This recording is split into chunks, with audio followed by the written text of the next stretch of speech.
ஆனால் அது விடுபட்ட காரணத்தினால் இந்த சமுதாயம் தாழ்ந்து விட்டது என்பதையும் ரசூலுல்லாஹி ஸல்லல்லாஹு அலைஹி வஸல்லம் இங்கே குறிப்பிடுகின்றார்கள். உலகத்தில் மட்டுமல்ல, நன்மையை ஏவுவது தீமையை தடுப்பது என்பது அது சிரமமான காரியம்தான். பல்வேறு மனிதர்களுடையது வெறுப்புகளை சம்பாதித்துக் கொள்ளக்கூடிய ஒரு சூழ்நிலை. அதன் காரணமாக நல்லதை சொல்றது தீமையை தடுக்கிறதுன்னு சொன்னா யாரிடத்திலிருந்தும் பாராட்டு பெற முடியாது. மற்றவர்களிடத்திலிருந்து அவருடைய வெறுப்பை சம்பாதித்துக் கொள்ளக்கூடிய சூழ்நிலை ஏற்படும். இன்னும் சொல்ல போனால் உலகத்திலே பொருளாதார விஷயம், உலகத்தினுடைய வாழ்க்கை சம்பந்தப்பட்ட விஷயங்களிலும் கூட அந்த மாதிரி மனிதர்களுக்கு நெருக்கடிகள் ஏற்படும்.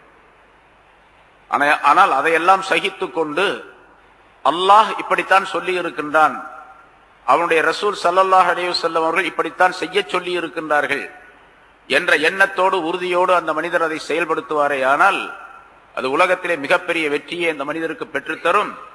சமுதாய உயர்வுக்கு அது காரணமாக ஆக்கப்பட்டுவிடும் என்பதையும் குறிப்பிடுகின்றார்கள். இங்கே மட்டுமல்ல, கியாமத் நாளிலும் அது இந்த மனிதனுக்கு நல்ல பலன்களை பெற்றுத்தரும் என்பதை இந்த ஹதீஸ்களின் மூலமாக ரசூலுல்லாஹி ஸல்லல்லாஹு அலைஹி வஸல்லம் குறிப்பிடுகின்றார். இன்னொரு ஹதீஸில் இதா கான யௌமுல் கியாமா ஜமஅல்லாஹுல் அவ்வலீன வல் ஆகிரீன், கியாமத் நாளில் முன்னோர் பின்னோர் அனைவரையும் அல்லாஹ் தஆலா ஒன்று சேர்ப்பான். சும்மா அமரம் யுனாதி முனாதியன் யுனாதி, பிறகு ஒரு அழைப்பாளரை அழைத்து அவரை அழைக்க சொல்லுவான் அல்லாஹ் தஆலா. அலா லியகும் அஹ்லுல் மஅரூஃப் ஃபித் துன்யா, உலகத்திலே நன்மையை சொல்லிக் கொண்டிருந்தவர்கள் எழுந்து வாருங்கள் என்று சப்தமிடுவார் அவர். ஒரு கூட்டத்தினர் எழுந்து அல்லாஹுடைய சன்னிதானத்திலே நிற்பார்கள். அல்லாஹ் கேட்பான், நீங்கள் உலகத்திலே நன்மையை ஏவியவர்களா என்பதாக கேட்பான். ஆம் என்பதாக அவர்கள் சொல்லுவார்கள். அப்படியானால் இந்த உலகத்திலும் நீங்கள் நன்மையை ஏவக்கூடியவர்களாகவே இருங்கள். நீங்கள் நபிமார்களோடு சேர்ந்து கொள்ளுங்கள், ரசூல்மார்களோடு நீங்கள் இணைந்து கொள்ளுங்கள். இன்னும் உங்களுக்கு யாருக்கெல்லாம் உங்களுக்கு விருப்பமோ அவர்களுக்கெல்லாம் நீங்கள் என்னிடத்தில் சிபாரிசு செய்யுங்கள். உங்களுடைய சிபாரிசை நான் ஏற்று அவர்களை சொர்க்கத்திற்கு அனுப்பி வைக்கின்றேன் என்றும் அல்லாஹ் தஆலா அந்த மனிதர்களை பார்த்து சொல்லுவான் என்று ரசூலுல்லாஹி ஸல்லல்லாஹு அலைஹி வஸல்லம் அவர்கள் குறிப்பிடுகின்றார்கள். ஆக நன்மையை அடுத்தவருக்கு சொல்லுவது ஏவுவது என்பது உலகத்திலே சில சிரமங்களை அதன் மூலமாக பெற்றுக்கொள்ளக்கூடிய சூழ்நிலை ஏற்பட்டாலும் அது ஆகிரத்திலே மிகப்பெரிய பலனை தரக்கூடியதாகவும், அதே போன்று இங்கே உலகத்திலும் சமுதாய உயர்வுக்கு காரணமாகவும் ஆக்கப்பட்டு இருக்கின்றது என்பதை குறிப்பிடுகின்றார்கள்.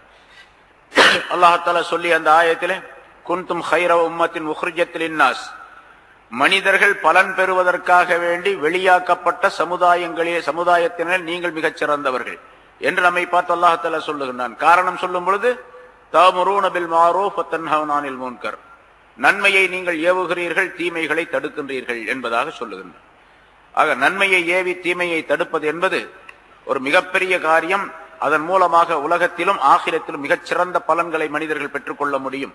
அத்தகைய மனிதர்கள் தான் உண்மையிலேயே மூமின்களாக இருக்க முடியும் என்பதையும் அல்லாஹ் தஆலா இந்த ஆயத்தின் மூலமாக தெரியப்படுத்துகின்றார். அடுத்து அதனுடைய விளக்கத்திலே இப்படி நன்மையை ஏவி தீமையை தடுத்துவிட்ட அந்த மனிதர்கள் ஆகிரத்திலே சொர்க்கத்திற்குரியவர்களாக இருப்பார்கள். அவர்களுக்கு அல்லாஹ் தஆலா இங்கேயே உலகத்திலேயே வாக்களிக்கின்றான் என்பதை அடுத்த ஆயத்திலே வாசித்த அந்த ஆயத்திலே குறிப்பிடுகின்றார். வாதல்லாஹுல் முஃமினீன வல் முஃமினாத், மூமினான ஆண்களுக்கும் மூமினான பெண்களுக்கும் அல்லாஹ் தஆலா வாக்களித்து விட்டான். ஜன்னாத்தின், சொர்க்கங்களை, சொர்க்கச் சோலைகளை அவர்களுக்கு வாக்களித்து விட்டான். எப்படிப்பட்ட சொர்க்கங்கள்? தஜ்ரீ மின் தஹ்திஹல் அன்ஹார், அதற்கு கீழே ஆறுகள் ஓடிக்கொண்டிருக்கும். சொர்க்கத்திலே ஆறுகள் என்பது பிரதானமாக பல இடங்களிலே அல்லாஹ் குறிப்பிடுகின்றான். சொர்க்கத்தை பற்றி சொல்லும் பொழுதெல்லாம் அதற்கு அருகிலே ஆறுகள் ஓடிக்கொண்டிருக்கும் என்பதாக. அந்த ஆறுகள் என்பது மனிதனுக்கு மிகப்பெரிய பலனை தரக்கூடியதாகவும் இவனுடைய அந்தஸ்தை உயர்த்தி காட்டக்கூடியதாகவும் அது அமைந்திருக்கின்றது என்பது அதனுடைய பொருளாகும். பொதுவாக மனிதர்கள் உலகத்திலே நாம் பார்க்கின்றோம், எந்த இடத்திலே நீர் வளம் இருக்கின்றதோ அந்த இடம் மிகச் சிறந்த இடம் என்பதாக சொல்லுவோம். அதே போன்று சொர்க்கமும் அப்படித்தான், நீர் வளம் நிறைந்த இடமாக அல்லாஹ் தஆலா சொர்க்கத்தை அமைத்து வைத்திருக்கின்றார். வெறுமனே நீர் என்பது மட்டுமல்ல, ஆறுகள் என்பது பல ஆறுகள் அங்கே இருக்கின்றன. இன்னொரு இடத்திலே அல்லாஹ்தஆலா இன்னொரு ஆயத்திலே சூரத்திலே குறிப்பிடுகின்றான், அத்தியாயத்திலே 4 விதமான ஆறுகள் சொர்க்கத்திலே உண்டு. சில பேர் இதை தங்களுடைய அறிவை கொண்டு மறுக்கக்கூடியவர்களும் கூட உண்டு, அல்லது அதற்கு வேறு கற்பனையான சில விஷயங்களை சொல்லக்கூடியவர்களும் உண்டு. அது தவறு என்பதை அல்லாஹ்தஆலா அந்த ஆயத்திலேயே தெரியப்படுத்துகின்றார். மஸலுல் ஜன்னத்தில்லதி உஇதல் முத்தகூன், முத்தகீன்களான மனிதர்களுக்கு வாக்களிக்கப்பட்ட அந்த சொர்க்கம் எப்படிப்பட்டது என்று சொன்னால், அதிலே ஆறுகள் ஓடிக்கொண்டிருக்கும். நீராறு, தண்ணீரால் ஆக்கப்பட்ட ஒரு ஆறு. அந்த தண்ணீர் எப்படிப்பட்டது என்று சொன்னால் கைரி ஆசின், கெட்டு போகாத தண்ணீர். உலகத்திலே கெட்டு போகாத, எவ்வளவு காலம் வைத்திருந்தாலும் கெட்டு போகாத ஒரு தண்ணீர் இருக்கின்றது, அதுதான் ஜம்சம் நீர். அதுபோன்று சொர்க்கத்திலே ஆறு ஓடிக்கொண்டிருக்கும். ஆறு என்று சொன்னால் நாம் இப்பொழுது இங்கே பார்ப்பதை போன்று கங்கை கோதாவரி போன்று உள்ள ஆறு அல்ல. அது இந்த கரையிலிருந்து அந்த கரையை பார்த்தால் தெரியாது, இக்கரையில் இருந்து அக்கரை பார்த்தால் அது எவ்வளவு தூரம் இருக்கின்றது என்று தெரியாது, அல்லது எவ்வளவு அளவு இருக்கின்றது என்று சொல்ல முடியாது. அவ்வளவு பெரிய ஆறு. சரி, அந்த ஆறு எங்கிருந்து உற்பத்தி ஆகின்றது, எங்கே போய் சேருகின்றது? உற்பத்தியாகக்கூடிய இடத்தை ரசூலுல்லாஹி ஸல்லல்லாஹு அலைஹி வஸல்லம் சொல்லுகின்றார்கள். ஃபிர்தௌஸ் என்ற சொர்க்கம், அதிலிருந்துதான் அந்த ஆறுகள் உற்பத்தியாக, 4 ஆறுகளும் உற்பத்தியாகி ஓடி வருகின்றன. பிறகு எங்கே போகின்றது அது தெரியாது. சொர்க்கம் எவ்வளவு பெருசு என்று சொன்னால், அது இந்த வானங்கள் பூமி எல்லாவற்றையும் விரித்து வைத்தாலும் கூட சொர்க்கத்தினுடைய ஒரு சிறு பகுதிக்கும் கூட அளவாக ஆகாது. அர்துஹஸ் ஸமாவாத்து வல் அர்த், வானங்கள் பூமியினுடைய அகலம் என்று அல்லாஹ்தஆலா சொர்க்கத்தை பற்றி சொல்லுகின்றான். சரி, அவ்வளவு பெரிய சொர்க்கத்திலே எவ்வளவு காலங்கள் ஒரு மனிதன் பறந்து சென்றாலும், நடந்து சென்றாலும், அல்லது மலக்குகளை போன்ற ரெக்கைகள் கொடுக்கப்பட்டு பறந்து சென்றாலும் சொர்க்கத்தினுடைய அந்த விஸ்தீரணத்தை கண்டுகொள்ள முடியாது என்பதாக குறிப்பிடப்பட்டிருக்கின்றது. ஜிப்ரீல் அலைஹிஸ்ஸலாம் அவர்களுக்கு அல்லாஹ்தஆலா சொன்னான், ஒரு சொர்க்கத்தை படைத்து இந்த சொர்க்கத்தை நீ போய் பார்த்து விட்டு வா என்பதாக. அவர்கள் பறந்தார்கள் 600 ரெக்கைகளை கொண்டு பறந்தார்கள். எவ்வளவு வேகத்துடன் பறப்பார்கள் என்பதும் நமக்கு சொல்லப்பட்டிருக்கின்றது. நீண்ட காலத்திற்கு பின்னால், நீண்ட காலம் பறந்து சென்ற பின்னால், யா அல்லாஹ், இந்த சொர்க்கத்தை நான் இன்னும் முழுமையாக காண முடியவில்லை, இந்த சொர்க்கத்திலே எந்த அளவுக்கு நான் வந்திருப்பேன் என்று தெரிய முடியவில்லை என்பதாக அவர்கள் அல்லாஹ் தஆலாவிடத்தில் சொன்ன பொழுது அல்லாஹ் சொன்னானாம், நீ பறந்து சென்ற அந்த தூரம் இந்த சொர்க்கத்திலே, ஒரு சொர்க்கம், 8 சொர்க்கங்கள் உண்டு, அதிலே ஒரு சொர்க்கத்திலே நீ பறந்து சென்ற தூரம் இன்னும் 10ல் 1 பாகத்தை கூட அடையவில்லை என்பதாக சொன்னார். ஜிப்ரீல் அலைஹிஸ்ஸலாத்துடைய வேகம் எவ்வளவு? ஒரு ராக்கெட் இருக்கின்றது. இப்ப வியாழனுக்கு ராக்கெட் அனுப்பினார்கள். அந்த ராக்கெட் ஒரு மணிக்கு 75,000 கிலோமீட்டர் வேகத்துல போகுது. ஒரு மணிக்கு 75,000 கிலோமீட்டர் வேகம். இது மனிதன் கண்டுபிடிச்சது, அல்லாஹ் படைத்த ராக்கெட். ஹஜ்ரத் ஜிப்ரீல் அலைஹிஸ்ஸலாம் மலக்குகளுடைய தலைவர், அவருடைய வேகம் எவ்வளவு? முன்னால் நான் சொல்லியிருக்கிறேன். வேகம் எவ்வளவு அப்படின்னு கேட்டா,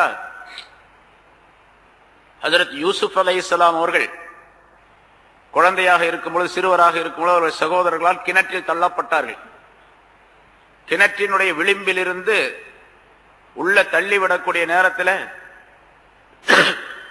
ஹஜ்ரத் ஜிப்ரீல் அலைஹிஸ்ஸலாம் அர்ஷுக்கு பக்கத்தில் இருக்கிறாங்க. அவர் தள்ளிவிடப்படக்கூடிய நேரத்தில் அல்லாஹ் தஆலா உத்தரவு போட்டான், ஜிப்ரீலே, என்னுடைய நபி ஒருவர் தள்ளப்படுகின்றார் கிணற்றிலே, அவரை கீழே போய் தாங்கி பிடித்துக் கொள் என்பதாக. இவர் கிணத்துக்கு அடிபாகத்தில் வர்றதுக்குள்ள அவர் அர்ஷில இருந்து கிணத்துக்கிட்ட வந்துட்டார், கிணத்துக்கு கீழே வந்துட்டார். என்றிருந்தால் ஜிப்ரீல் அலைஹிஸ்ஸலாத்துடைய வேகம் எவ்வளவு இருக்கும்? எந்த ராக்கெட்டாவது போக முடியுமா? அவ்வளவு வேகம், பறக்கிற வேகம். அவ்வளவு வேகமாக பறக்கக்கூடிய ஒரு மலக்கு ஜிப்ரீல் அலைஹிஸ்ஸலாம் அவர்கள் பல ஆண்டுகள் பறந்து பார்த்தார்கள். ஒரு சொர்க்கத்தினுடைய ஒரு பகுதியை, 10ல் 1 பகுதியை கூட கண்டுகொள்ள முடியவில்லை என்று சொன்னால் சொர்க்கம் எவ்வளவு பெருசு இருக்கும். அதனால உதாரணத்துக்காக அல்லாஹ் தஆலா சொல்றான், அர்துஹா கஅர்லிஸ் ஸமாஇ வல் அர்த் அப்படின்னு சொல்றான். அர்துஹா கஅர்லிஸ் ஸமாவாதி வல் அர்த் என்று இன்னொரு இடத்துல சொல்றான். அந்த சொர்க்கத்தினுடைய அகலம் எவ்வளவு என்று சொன்னால், வானங்கள் பூமியினுடைய அகலம். 7 வானங்களையும் இந்த பூமியையும் சேர்த்து ஒரே விரிப்பாக விரித்து வைத்தால் எவ்வளவு அகலம் இருக்குமோ அவ்வளவு அகலம் அப்படின்னு சொல்றான். உதாரணத்துக்காக, நமக்கு தெரியறதுக்காக. ஆனா உண்மையில அதல்ல. சரி, அவ்வளவு பெரிய சொர்க்கம். அந்த சொர்க்கத்திலே ஆறுகள் ஓடிக்கொண்டிருக்கு. அப்ப ஆறு ஓடி அது எங்க போய் சேருது அப்படிங்கிறது தெரியாது நமக்கு. சரி, இதற்கு சரி ஆறு இருக்க வேண்டிய அவசியம் என்ன? உலகத்துலதான் தண்ணி தேவை, அங்க போனா தண்ணி ஆறெல்லாம் இருக்குன்னு அவசியம் என்ன இருக்கு? பொதுவாக சோலைகள் என்று இருந்தால் தோட்டங்கள் என்று இருந்தால் அதிலே தண்ணீர் இருக்கக்கூடிய ஒரு அமைப்பு, நீர்வளம் பக்கத்தில், அதாவது ஆற்றுக்கு பக்கத்திலே தோட்டங்கள் சோலைகள் இருந்தால் பார்ப்பதற்கு ரம்மியமாக இருக்கும், அழகாக இருக்கும். அந்த ஆற்றினுடைய நீர் வளத்தின் காரணமாக அந்த சோலைகளும் தோட்டங்களும் மிக அழகாக செழிப்பாக இருக்கும். இது உலகத்தினுடைய உதாரணம். இதே நிலையை அல்லாஹ்தாலா சொர்க்கத்திலும் ஏற்படுத்தி வைத்திருக்கின்றான். சரி, தண்ணீர் ஆறு மட்டுமல்ல, அன்ஹாரும் மின் லபனின். சரி, இங்க என்னன்னு சொல்லும் போது அல்லாஹ்தாலா குறிப்பிடுகின்றான், ஆறு என்று சொல்லவில்லை, ஆறுகள் என்று சொல்லுகின்றான். அன்ஹார், நஹர் அப்படின்னு சொன்னா ஆறு, அன்ஹார் என்று சொன்னால் ஆறுகள். அப்ப தண்ணீர் ஆறுகள் பல இருக்கின்றன அப்படிங்கிறது தெரியுது. ஒரு ஆற்றினுடைய பல பிரிவுகள் இருக்கும் தண்ணீரிலேயே. கெட்டு போகாத தண்ணீர், எந்த காலத்திலும் கெட்டு போகாது, எத்தனை கோடிக்கணக்கான ஆண்டுகளானாலும் சரி. அதே போன்று பாலாறு அடுத்தது, அன்ஹாரும் மின் லபன், பாலினால் தயாரிக்கப்பட்ட ஆறுகள் இருக்கும். அன்ஹாரும் மின் லபனின், அதனுடைய ருசி மாறாத பாலாறு அங்கே இருக்கும், பாலாறுகள் அங்கே இருக்கும். அதே போன்று மூன்றாவதாக அன்ஹாரும் மின் ஹம்ரின் லஸ்ஸத்தில் ஷாரிபீன், குடிப்பவர்களுக்கு மதுரமாக இனிமையாக இருக்கக்கூடிய மது ஆறுகளும் உண்டு. மது இங்க பாட்டல்ல பீப்பாயில் அடைச்சு வச்சுறது தான் பார்ப்போம், அங்க ஆறாகவே ஓடும். அதுவும் பல ஆறுகள், மதுவினால் உள்ள பல ஆறுகள். எத்தனை விதமான மதுக்கள் இருக்கணும் அத்தனை மதுக்களுடைய ஆறுகளும் அங்கே உண்டு. ஆனால் அதுல போதை இருக்காது, போதை இல்லாத மது இனிமையாக இருக்கும். லஸ்ஸத்தில் ஷாரிபீன் அப்படின்னு சொல்றான், குடிப்பவர்களுக்கு ரொம்ப லஸ்ஸத், ரொம்ப இனிமையை சேர்க்கும் அது. அன்ஹாரும் மின் அசல், தேனால் தயாரிக்கப்பட்ட ஆறுகள் இருக்கும். முசஃபா, எப்படிப்பட்ட தேன் தெரியுமா? தெளிந்த தேன், தெளிவான தேன். இப்ப தேன் அப்படின்னு சொன்னா அதுல நிறைய கசடுகள் இருக்கும், அந்த தேனீக்களுடைய இதுகள்லாம் இருக்கும், தூசிகள் இருக்கும். அதெல்லாம் இல்ல, தெளிவான தேன் ஆறாக ஓடும், பல ஆறுகளாக ஓடும் என்று அல்லாஹ்தாலா குறிப்பிடுகின்றார். இது ஒவ்வொரு ஆயத்திலும் சொர்க்கத்தை பற்றி சொல்லக்கூடிய ஆயத்தினுடைய தொடரில் எல்லாம் தஜ்ரீ மின் தஹ்திஹல் அன்ஹார், ஆறுகள் அதிலே ஓடிக்கொண்டிருக்கும் அதன் கீழே என்பதாக அல்லாஹ்தாலா சொல்லுவார். இது யாருக்கு கிடைக்கும்? மூமின்களுக்கு, மூமினான ஆண்களுக்கும் பெண்களுக்கும் உண்டு என்று அல்லாஹ்தாலா இங்கே குறிப்பிடுகின்றார். இப்ப சொர்க்கம் கிடைக்க வேண்டும் என்று ஆதரவு வைக்கக்கூடிய மூமினான நாம் என்ன செய்யணும்? இதற்கு முன்னால் சொல்லப்பட்ட ஆயத்தில் என்ன நிபந்தனைகளை அல்லாஹ்தாலா சொன்னானோ அதை செய்ய வேண்டும். அதை செய்ய இருந்துவிட்டு சொர்க்கம் கிடைக்கும் என்று ஆதரவு வைப்பது என்பது அது அறிவீனமாகும் என்பதாக சொல்லப்பட்டிருக்கின்றது. சரி, அந்த சொர்க்கத்திலே எப்படி இருப்பார்கள்? ஹாலிதீன ஃபீஹா, அதிலே நிரந்தரமாக அவர்கள் இருந்து கொண்டே இருப்பார்கள். அதுல வெளியேறுவதோ அல்லது கொஞ்ச நாள் அங்க இருந்துட்டு வேற இடத்துக்கு போய் விடுவதோ அப்படிங்கறதெல்லாம் கிடையாது. சரி, சொர்க்கம் உண்டு அப்படின்னு சொன்னாவே இனிமையான இடம் உண்டு என்று அர்த்தம். அடுத்தும் அல்லாஹ் தஆலா சொல்றான், மசாகின தய்யிபத்தன், ரொம்ப இனிமையான சுகமான குடியிருப்புகளும் அவருக்கு உண்டு என்று அல்லாஹ் தஆலா வாக்களிக்கின்றான். மூமின்களுக்கு இனிமையான குடியிருப்புகள், மனம் மிக்க இனிமையான சுகமான குடியிருப்புகளும் உண்டு. அது எங்க? ஃபீ ஜன்னாத்தி அதன், அதன் என்ற சொர்க்கத்திலே, சொர்க்கங்களிலே, சொர்க்க சோலைகளிலே. அது மட்டுமல்ல, இந்த மூமின்களுக்கு கிடைக்கக்கூடியது வரில்வானும் மினல்லாஹி அக்பர், அல்லாஹ்விலிருந்து கிடைக்கப்பெறக்கூடிய ரில்வான், திரு பொருத்தம், அவனுடைய திருப்தி, அது மிகப்பெரியது. இந்த சொர்க்கங்களை விட, சொர்க்கத்தில் இருக்கக்கூடிய ஆறுகளை விட, இனிமையான அந்த குடியிருப்புகளை விட, அதன் என்ற சொர்க்கத்தை விட, அல்லாஹ்விடத்திலிருந்து கிடைக்கப்பெறக்கூடிய ரில்வான், திரு பொருத்தம், அது மிகப்பெரியது. ذَلِكَ هُوَ الْفَوْزُ الْعَظِيمُ, அதுதான் மகத்தான வெற்றியாகும்.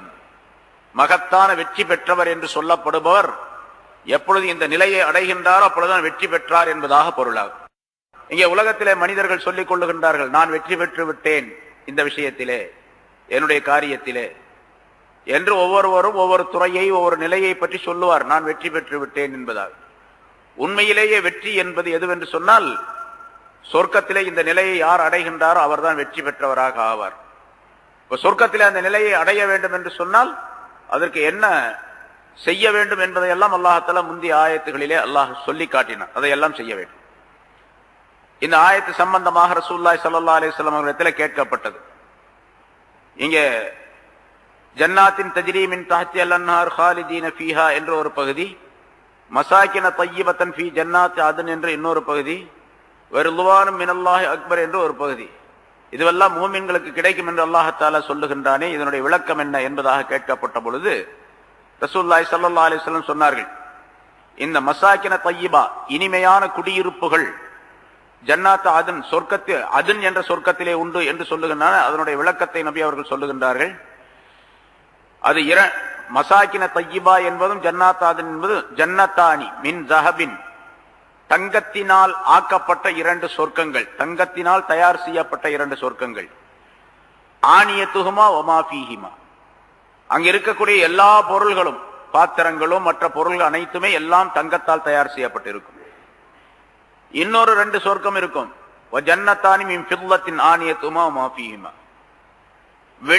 வெள்ளியினால் தயார் செய்யப்பட்ட சொர்க்கம். அதனுடைய பாத்திரங்கள், அதனுடைய பொருள்கள் எல்லாமே, மற்ற எல்லா பொருள்களும் வெள்ளியினால் இருக்கும்.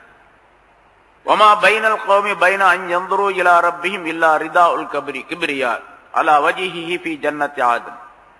ஜன்னத் அதன் என்ற சொர்க்கத்திற்கு சென்ற அந்த மனிதர்கள் அல்லாஹ் தஆலாவை பார்ப்பதற்கும் இவர்களுக்கு மத்தியிலே தடையாக இருப்பது அல்லாஹுடைய கிப்ரியா என்று சொல்லப்படக்கூடிய பெருமை மிக்க அவனுடைய ஆடை ஒன்று, பெருமையினால் மூடப்பட்டிருக்கக்கூடிய ஆடை.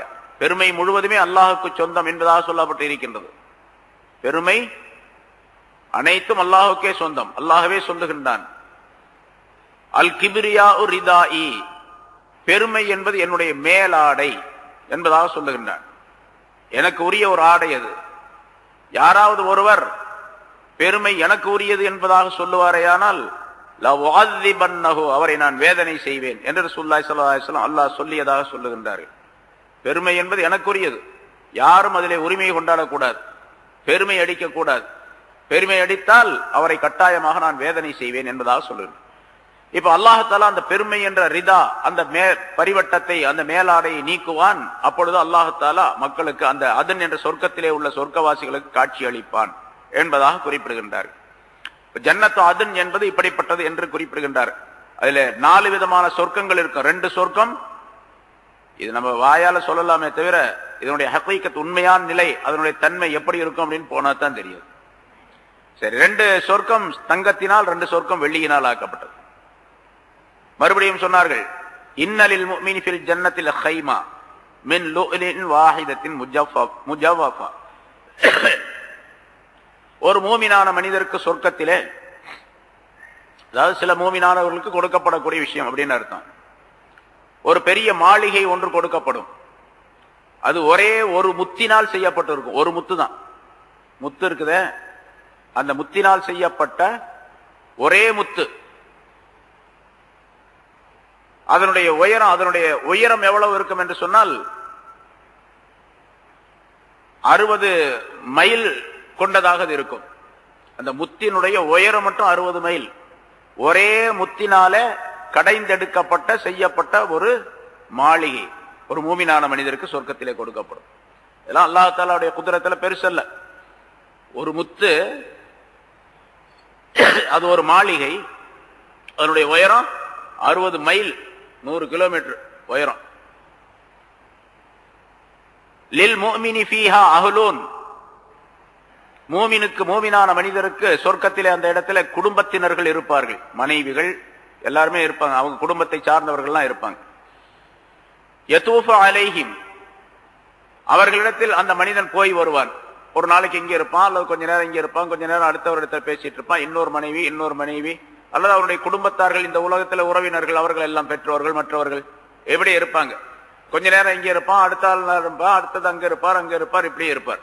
ஆனால் ஒருத்தரை பார்த்து விட்டு இன்னொருத்தரை பார்ப்பதற்கு மத்தியில் இந்த 2 குடும்பத்தினர் 2 பேரும் பார்த்து கொள்ள முடியாது.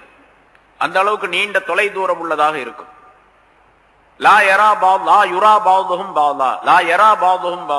அவர்கள் சிலரை பார்க்க முடியாது. அந்த அளவுக்கு வேறு வேறு இடத்திலே இருப்பார்கள். இவன் அவர்களை எல்லாம் கண்டு அவர்களிடத்தில் பேசிக் கொண்டிருக்கக்கூடிய சூழ்நிலையும் ஏற்படும். அடுத்த ரசூலுல்லாஹி ஸல்லல்லாஹு அலைஹி வஸல்லம் சொல்லுகின்றார்கள், இந்த சொர்க்கத்தினுடைய இந்த தன்மைகள், இந்த சிறப்புகள் எல்லாம் யாருக்கு கிடைக்கும்? மன் ஆமன பில்லாஹி வல் யௌமில் வ ரசூலிஹி வ அகாமஸ் ஸலா வ ஸாம ரமலான் ஃபஇன்ன ஹக்கன் அலல்லாஹி அன் யுத்கிலஹுல் ஜன்னah ஹாஜர ஃபீ ஸபீலில்லாஹி அஹபிஸ ஃபீ அர்லிஹி அல்லதி உலித ஃபீஹா. சொன்னார்கள், எவர் அல்லாஹ்வை நம்புகின்றாரோ, அவருடைய ரசூலை நம்பிக்கை கொள்ளுகிறாரோ, அதே மாதிரி தொழுகையை நிலைநிறுத்தி சரியாக தொழுது, ரமலான் மாதம் வந்தால் நோன்பு வைத்து இந்த அமல்களை எல்லாம் சரியாக செய்து விடுகின்றாரோ, அந்த மனிதர் அல்லாஹ் தஆலா அவரை சொர்க்கத்தில் நுழைய வைப்பது அல்லாஹ் மீது கடமையாகும். அவர் அல்லாஹ்வுடைய பாதையிலே ஹிஜ்ரத் செய்து சென்றாலும் சரி, அல்லது தன்னுடைய ஊரிலேயே இருந்து கொண்டாலும் சரி என்று சொன்னார்கள். ஹிஜ்ரத் அந்த நேரத்தில், இது சொல்லப்படக்கூடிய நேரத்தில் ஹிஜ்ரத் செய்வது ஃபர்லாக இருந்தது. மக்காவிலிருந்து மதீனாவுக்கு போன நேரத்தில் ஹிஜ்ரத் செய்வது கட்டாய கடமையாக ஆக்கப்பட்டிருந்தது. இல்லாவிட்டால் அது கடும் குற்றமாக ஆக்கப்பட்டது. அந்த நேரத்தில் சொல்லுகின்றார்கள், இது அல்லாஹ்வுடைய பாதையில ஹிஜ்ரத் செய்தாலும் சரி, செய்யாவிட்டாலும் சரி, இந்த அமல்களை செய்த மனிதரை அல்லாஹ் தஆலா சொர்க்கத்திற்கு அனுப்புவான் என்பதாக. அப்ப சஹாபாக்கள் கேட்டார்கள், யா ரசூலல்லாஹ், இந்த செய்தியை நாங்கள் மக்களுக்கு சொல்லிவிடலாமா என்பதாக கேட்டார்கள். ஹிஜ்ரத் செய்வது கட்டாயம் என்பதாக விளங்கப்பட்டு கொண்டிருந்த அந்த நேரத்தில் ரசூலுல்லாஹி ஸல்லல்லாஹு அலைஹி வஸல்லம் இந்த செய்தியை சொல்லுகின்றார்கள். ஹிஜ்ரத் செய்தாலும் சரி, செய்யாவிட்டாலும் சரி, தொழுது நோன்பு வச்சு அல்லாஹ்வை நம்பி இருந்தா போதும், சொர்க்கம் கிடைக்கும் அப்படின்னு சொல்றாங்க. இதை நாங்க சொல்லிடலாமான்னு கேட்டாங்க. ஸல்லல்லாஹு அலைஹி வஸல்லம் சொன்னார்கள், சொல்லாதீங்க, சொல்லுங்க அப்படின்லாம் சொல்லல. அல்லாஹ்வுடைய பாதையில ஹிஜ்ரத் செய்யக்கூடியவர்களுக்கு என்ன நன்மைகள் கிடைக்கும், எவ்வளவு நன்மைகள் கிடைக்கும் என்பதை அடுத்து சொல்லுகின்றார்கள். சொர்க்கத்திலே 100 தரஜாக்கள் இருக்கின்றன, 100 படித்தரங்கள் இருக்கின்றன. அந்த படித்தரங்களை அல்லாஹ்வுடைய பாதையிலே யார் ஜிஹாது செய்கின்றார்களோ அவர்களுக்கு அல்லாஹ் தஆலா தயார் செய்து வைத்திருக்கின்றார். அல்லாஹ்வுடைய பாதையிலே ஹிஜ்ரத் செய்வதும் ஜிஹாதை சேர்ந்ததுதான். அதனால சொல்லுகின்றார்கள், அல்லாஹ்வுடைய பாதையிலே யார் ஜிஹாது செய்கின்றாரோ அவர்களுக்கு அந்த 100 படித்தரங்களை தயார் செய்து வைத்திருக்கின்றார். படித்தரம் சொன்னா ஒரு பகுதி, இப்ப ஃபர்ஸ்ட் ஃப்ளோர், செகண்ட் ஃப்ளோர்னு சொல்றோமா, அது மாதிரின்னு வச்சுங்களேன். கீழ்த்தரம், படித்தரம், மேல் படித்தரம் அப்படின்னு சொல்லிட்டு இது மாதிரி 100 படித்தரங்கள். ஒரு 2 படித்தரங்களுக்கு மத்தியிலே உள்ள தூரம் எவ்வளவு என்று சொன்னால், கமா பைனஸ் ஸமாஇ வல் அர்த், வானங்கள் பூமிக்கும் மத்தியிலே உள்ள அளவு. வானங்கள் பூமிக்கு மத்தியில எவ்வளவு தூரம் இருக்குதோ அவ்வளவு தூரம் 2 படித்தரங்கள். இது மாதிரி 100 படித்தரங்கள் இருக்கு, தரஜாக்கள். அது பூரா யாருக்கு கிடைக்கும்? அல்லாஹ்வுடைய பாதையிலே யார் தியாகம் செய்கின்றார்களோ தங்களை, அவர்களுக்கு கிடைக்கும் என்று குறிப்பிடுகின்றார். சொல்லிட்டு சொன்னாங்க, ஃபைதா சஅல்துமுல்லாஹ, நீங்கள் அல்லாஹ்விடத்தில் கேட்டால், ஃபஸ்அலு ஃபிர்தௌஸ், ஃபிர்தௌஸ் என்ற சொர்க்கத்தை கேளுங்கள். ஃபஇன்னஹு அலல் ஜன்னah வ அவ்ஸத்துல் ஜன்னah, அதுதான் சொர்க்கங்களிலே உயர்ந்தது, சொர்க்கங்களில் நடு மையமானது. வ மின்ஹு தஃபஜ்ஜர அன்ஹாருல் ஜன்னah, அங்கிருந்துதான் சொர்க்கத்தினுடைய ஆறுகள் எல்லாம் உற்பத்தியாகி வருகின்றன. வ ஃபௌகஹு அர்ஷுர் ரஹ்மான், அதற்கு மேலேதான் ரஹ்மானுடைய அர்ஷ் இருக்கின்றது என்றும் ரசூலுல்லாஹி ஸல்லல்லாஹு அலைஹி வஸல்லம் சொல்லி காட்டினார். இதெல்லாம் நம்ம ஓரளவு கற்பனையாக விளங்க முடியுமே தவிர அசல் நிலை என்ன அப்படிங்கிறது நமக்கு தெரியாது. அது அங்க போய் பார்த்தா தான், நேரடியா பார்த்தா தான் தெரியும் என்ன அப்படின்னு. சரி, இங்க மூமினான மனிதர்களுக்கு இப்படிப்பட்ட சொர்க்கங்கள் உண்டு என்பதாக குறிப்பிடுகின்றார்கள். அதே போன்று சொர்க்கத்தை பற்றி மற்றொரு ஹதீஸில் ஏராளமான ஹதீஸ்கள் சொல்லுகின்றார்கள். அது எப்படிப்பட்டது என்பதை கொஞ்சம் விளங்கிக் கொள்ள வேண்டும் என்பதற்காக இந்த ஆயத்திற்கு விளக்கத்திலே உலமாக்கள் நிறைய எழுதுகின்றார்கள். இன்ன ஃபில் ஜன்னத்தில் சூகன், சொர்க்கத்திலே ஒரு கடை தெருவு உண்டு. கடை தெருவு, ஒரு கடை வீதி இருக்குது. யதூனஹா குல்ல ஜும்ஆ, ஒவ்வொரு ஜும்மாவுடைய நாளிலும் சொர்க்கவாசிகள் எல்லாம் அங்கே வருவார்கள். ஜும்மாவுடைய நாளில் வருவாங்கன்னு சொன்னா, அங்க ஜும்மா அப்போ சனிக்கிழமை, வெள்ளி, சனி, ஞாயிறு, திங்கள் அப்படிலாம் உண்டாங்க. அங்க நாள்லாம் கிடையாது. சூரியன் சந்திரன் இருந்தா தான் நாள் கணக்கு பார்க்க முடியும். அங்க சூரியனும் கிடையாது, சந்திரனும் கிடையாது. அப்ப எப்படி நாள், ஜும்மாவுடைய நாள் எப்படி கணக்கு போடுறது அப்படின்னு கேட்டா, வாரத்துக்கு ஒரு தடவை அப்படின்னு அர்த்தம். ஒரு வாரம் எவ்வளவு நீளம் இப்ப இருக்குதோ அது மாதிரி அந்த காலத்துடைய அளவு அங்கே கொடுக்கப்பட்டு இருக்கும். அதனால ஒரு வாரத்தினுடைய அளவு போன உடனே, கழிந்த உடனேயே அந்த சந்தை கூடும், அந்த சந்தைக்கு எல்லாம் வருவாங்க அப்படின்னு அர்த்தம். இப்ப தஹுப்பு ரிஹு ஷிமால், எல்லாம் அந்த சந்தையில வந்து அந்த மக்கள் எல்லாம் கூடி இருக்கக்கூடிய நேரத்தில் ஒரு தென்றல் காற்று வீசும். வடக்கு பக்கத்திலிருந்து காற்று வீசும் அப்படின்னு இருக்கு. ஒரு தென்றல் காற்று வீசும். அந்த காற்றின் மூலமாக வாசனை திரவியங்கள் அள்ளி கொண்டு வரப்படும். வாசனை திரவியங்கள், அதாவது மனமுள்ள பொருள்கள் அந்த காற்றின் மூலமாக கலந்து வரும். அது அங்க இருக்கக்கூடிய எல்லா மனிதர்களுடைய உடைகளிலும் முகங்களிலும் அது அப்படியே படிந்து விடும். அந்த வாசனை படிந்து விடும். அந்த வாசனை திரவியங்கள் இவருடைய முகத்திலும் உடைகளிலும் படிந்தவுடனேயே இவருடைய உருவம் அமைப்பு என்பதெல்லாம் அழகு கூடிவிடும். இருக்கக்கூடிய அழகு இன்னும் அதிகமாயிடும். இன்னொரு ஹதீஸ்ல எப்படி சொல்லப்பட்டிருக்குது, அந்த கடை தெருக்கள் அந்த சந்தையில அழகு விற்கப்படும். அழகு விற்கப்படும். ஒரு கடையில போய் பார்ப்பார். பார்த்துட்டு எப்படி அதை கொடுங்க அப்படின்னு சொல்லுவார். அதை வாங்கி இவர் போட்டுக்குவார். இவருடைய அழகு வேற மாதிரி போயிடும். இதை விட அழகாக தெரியும். யார் யாருக்கு என்னென்ன அழகு பிடிக்கின்றதோ அதையெல்லாம் வாங்கி அணிந்து கொள்வார்கள் என்பதாகவும் சொல்லப்பட்டு இருக்கின்றது. இது எப்படி இருக்கும் அப்படிங்கிறதெல்லாம் தெரியாது, போனா தான் தெரியும். சரி, இப்ப அழகு அதிகமாயிடும். இந்த நிலையில ரொம்ப வாசனை உள்ளவர்களாக, மனம் மிக்கவர்களாக, அழகு அதிகமானவர்களாக வீட்டுக்கு வருவாங்க. ஒவ்வொருத்தரும் அவங்கவுங்க வீட்டுக்கு வருவாங்க. இப்போ வீட்டுக்கு வந்த போது அவருடைய மனைவியர்கள் எல்லாம் அங்க பார்ப்பாங்க. என்ன நீங்க போனதை விட ரொம்ப அழகா இருக்கிறீங்களே, என்ன விஷயம் அப்படின்னு கேட்பார். இந்த மாதிரி ஒரு சூழ்நிலை ஏற்பட்டுச்சு, அல்லாஹால எங்களுக்கு அந்த அழகை அதிகமாக்கி இருக்கின்றான் அப்படின்னு சொல்லு. சரி, என்ன மட்டும் சொல்றீங்க, எங்களை மட்டும் என்ன மட்டும் நீ சொல்றிய அழகா இருக்கிற அப்படின்னு சொல்லி, நீ தான் அழகா இருக்க. நான் போகும்போது என்ன அழகு இருந்தா அந்த அழகு இல்லை, மாறி வேற மாதிரி அழகு. உன்னுடைய அழகு மாறி இருக்கின்றது, அதிகமாகி இருக்கின்றது என்பதாக சொல். இந்த ஹதீஸ் இருந்து ஒரு விஷயம் தெரியுது. கடத்தெருவுக்கு அந்த சந்தை கடைக்கு போறதெல்லாம் ஆம்பளைங்க தான் போவாங்க, பொம்பளை போக மாட்டாங்கன்னு தெரியுது. இங்கேயும் அப்படித்தான், ஆம்பளை மட்டும்தான் கடத்தெருவுக்கு போகணும், பொம்பளை போகக்கூடாது. அது அல்லாஹ்தால சொர்க்கத்திலும் அப்படித்தான் வச்சிருக்கிறான். பெண்கள்லாம் வீட்டுக்குள்ளதான் இருப்பாங்க, இருக்கிற இடத்துல தான் இருப்பாங்க. ஆண்கள் மட்டும்தான் அந்த சந்தைக்கு வருவார்கள் அப்படிங்கிற அர்த்தம்.